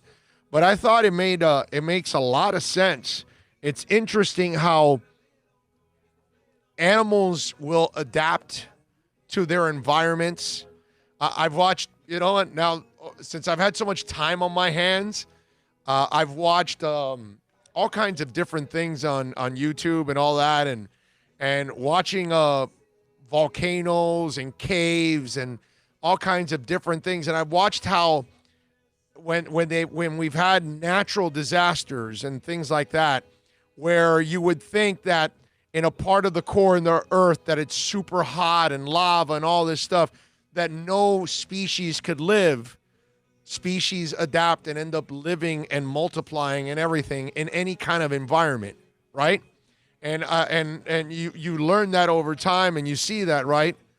We're the same thing, and we have to adjust to our environment. And it's interesting to see what's going on. You see the gyms, and it's like, okay, this is the way you adjust to, okay, I need to work out, I need to stay in shape. How do I do it? Okay, our gyms now are going to have workout pods where you walk in and you work out alone, and there's nobody else there, so you won't be able to breathe anybody else's air and risk COVID-19. Hey, Joe, what are you doing today? I'm going to the gym and going to play the boy in the plastic bubble. That's right. Hey, but the boy in the plastic bubble stays alive and healthy. So you got to give him credit. Although I would imagine that then that thing has to be disinfected when you're done, right? Well, they take the whole thing down and take it outside and bleach it and bring a new one in. Hey, by the way, anybody got UV lights now in your car? So like when somebody gets on or gets off, you UV the car. It's probably, people are going to be doing that kind of stuff, dude. I mean, it actually makes sense. You bring somebody into your car, even if they have a mask on, they get off, you UV his seat or her seat, boom. UV the handle he or she touched on the door on the right side. Right, this is the world we live in. And we're going to have to adjust, and we're going to have to do all kinds of different things in order to live something like what we used to live like. And the worst part about it all is we're all praying and dying for this thing to end. Like, when is it going to end? Right? It's because we're all tired of it. Okay, and it's only normal. And we adjust and we plug along and we do the best we can, but we're all tired of this. We're all tired of this life because it's made us change completely. I mean, some of us can't even be with our parents. Like, some of you haven't even seen your parents for weeks or months. You can't even take your kids can't go see your parents or grandparents. It's like it's a screwed up world right now, man. And we all want it to end. Ian from Brooklyn says, watch it, oh. I was a hell of a wide receiver in high school. Big O, he's Al Bundy. Okay. Bill still wearing a gas mask? Not today. Super Boom Shack says, you might as well stay home and work out. Yes, unless you don't have the equipment. That's the only thing I can think of, Super Boom Shack. These are people that don't have that equipment. You know what I mean? Maybe you don't have the space to do it. That also. too. Also, yeah. You may not. That's a great call. You may live in an apartment and you just don't have the space. Yeah. Yeah. But home gyms, that's going to go up. That the sales of home gyms are going to go up, just like you can't buy a bicycle. I mean, it's hard to buy a bicycle, and now when you buy a bicycle, it's overpriced to hell because since COVID can't allow people to build new bikes, there's no surplus. So now it's like what did I start off the show with? I bought a portable vacuum for my car because I don't want to go use the vacuum in the gas station. And I can't go hire a stranger to clean my car because I don't want a stranger in my car.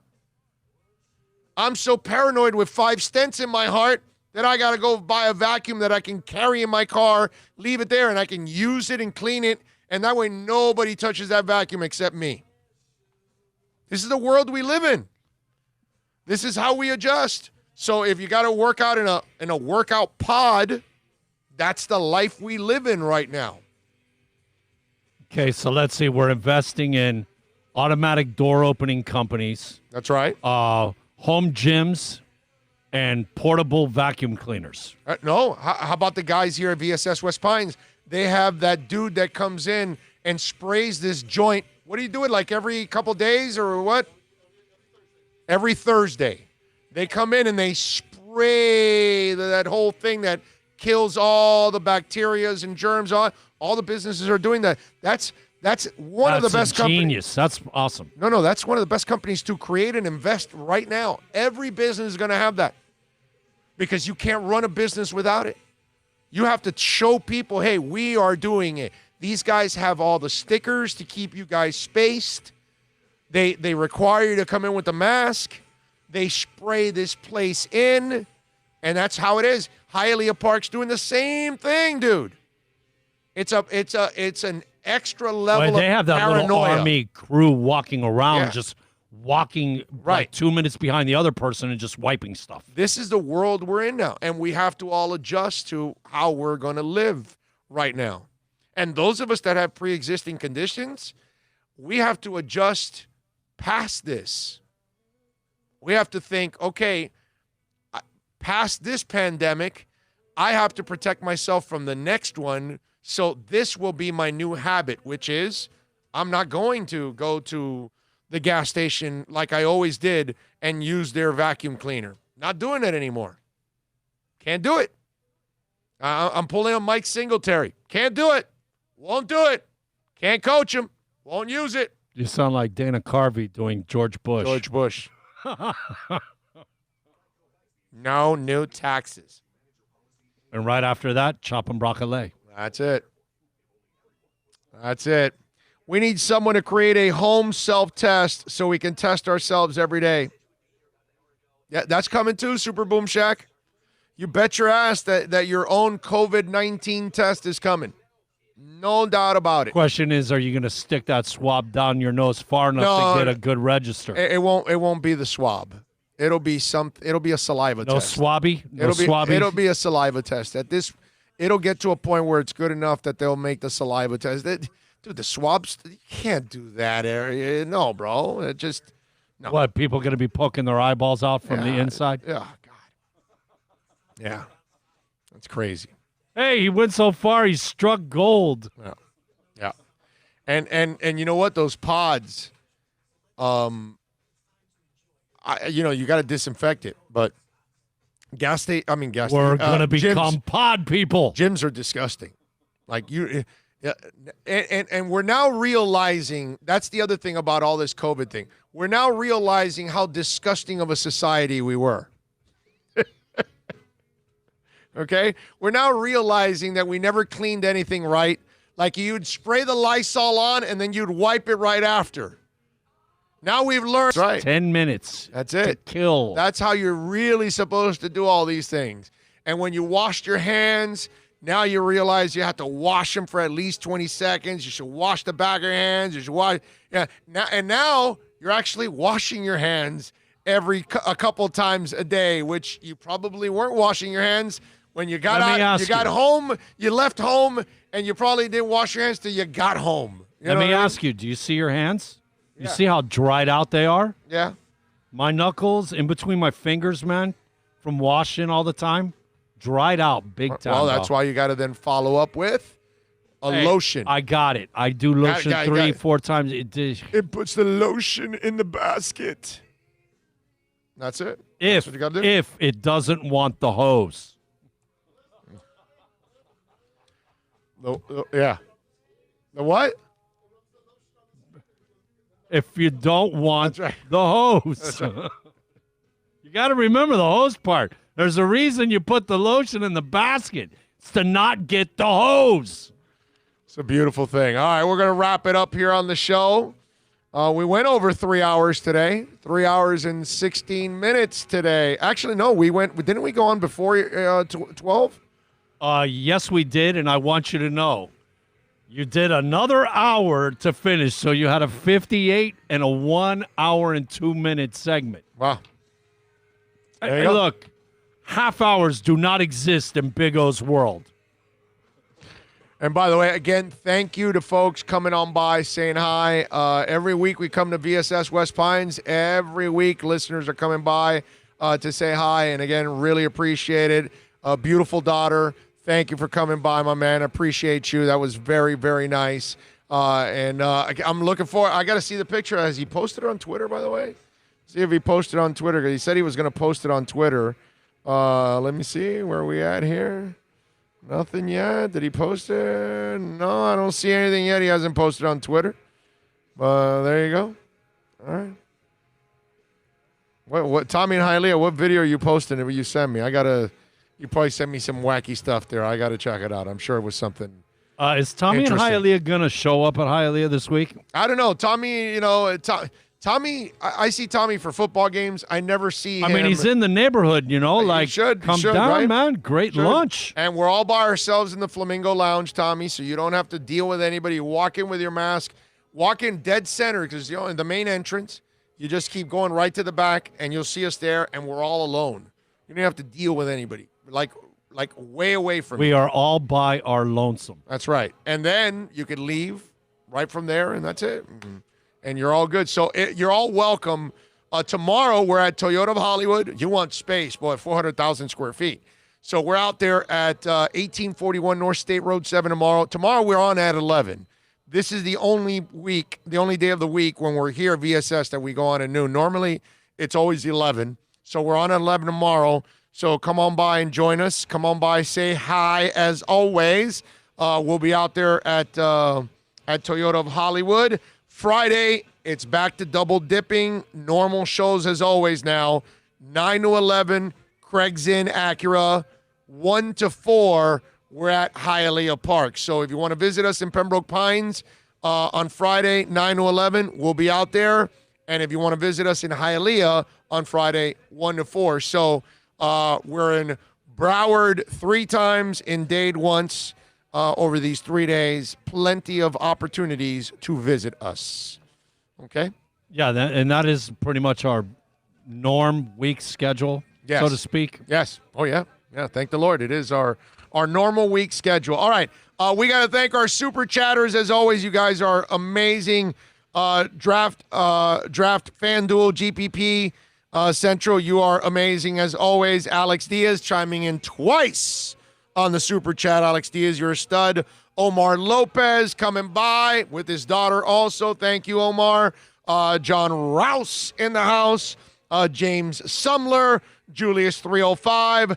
Dougie Fresh. Roberto Triana. All of you chiming in on the super chat. Wow. Recent research has shown super chat. makes no sense. Yeah, you're getting focused on all the wrong sort of details here. You need to forget about all the normal rules that apply in society. Wasted no time. Super chat. I thought it was really, really, really, really, really cool. You should all be very proud of yourself. I have no response. Super chat. That was perfect. Thank you all out there, as always, keeping it locked. Appreciate it. Make sure you share the link with everybody. Pass it on to a friend. We always love you for that. We'll see you tomorrow, as always, from Toyota of Hollywood. You all be good out there. Thanks to Jose and all the great people out here at BSS West Pines. Please visit them for all of your CBD needs. Water pipes, hookahs, rolling paper, e-juice, all kinds of e-cigarettes, disposables, 2-packs. They got everything, man. And I'm telling you, all kinds of great little things that you are going to absolutely love. Like I said, Barefoot Mailman and Spencer's Meets CBD. Come on out here, 12397 Getting off early today there. Yes, we are. No, I'm saying they're not chiming in to keep you on the air with more super chats. You're getting off early today. Yeah, we're getting off Look easy. At you. Easy. Sorry. Easy today. All right, you guys be good out there. Much love. Be safe. Till tomorrow. Have a good one, guys and girls.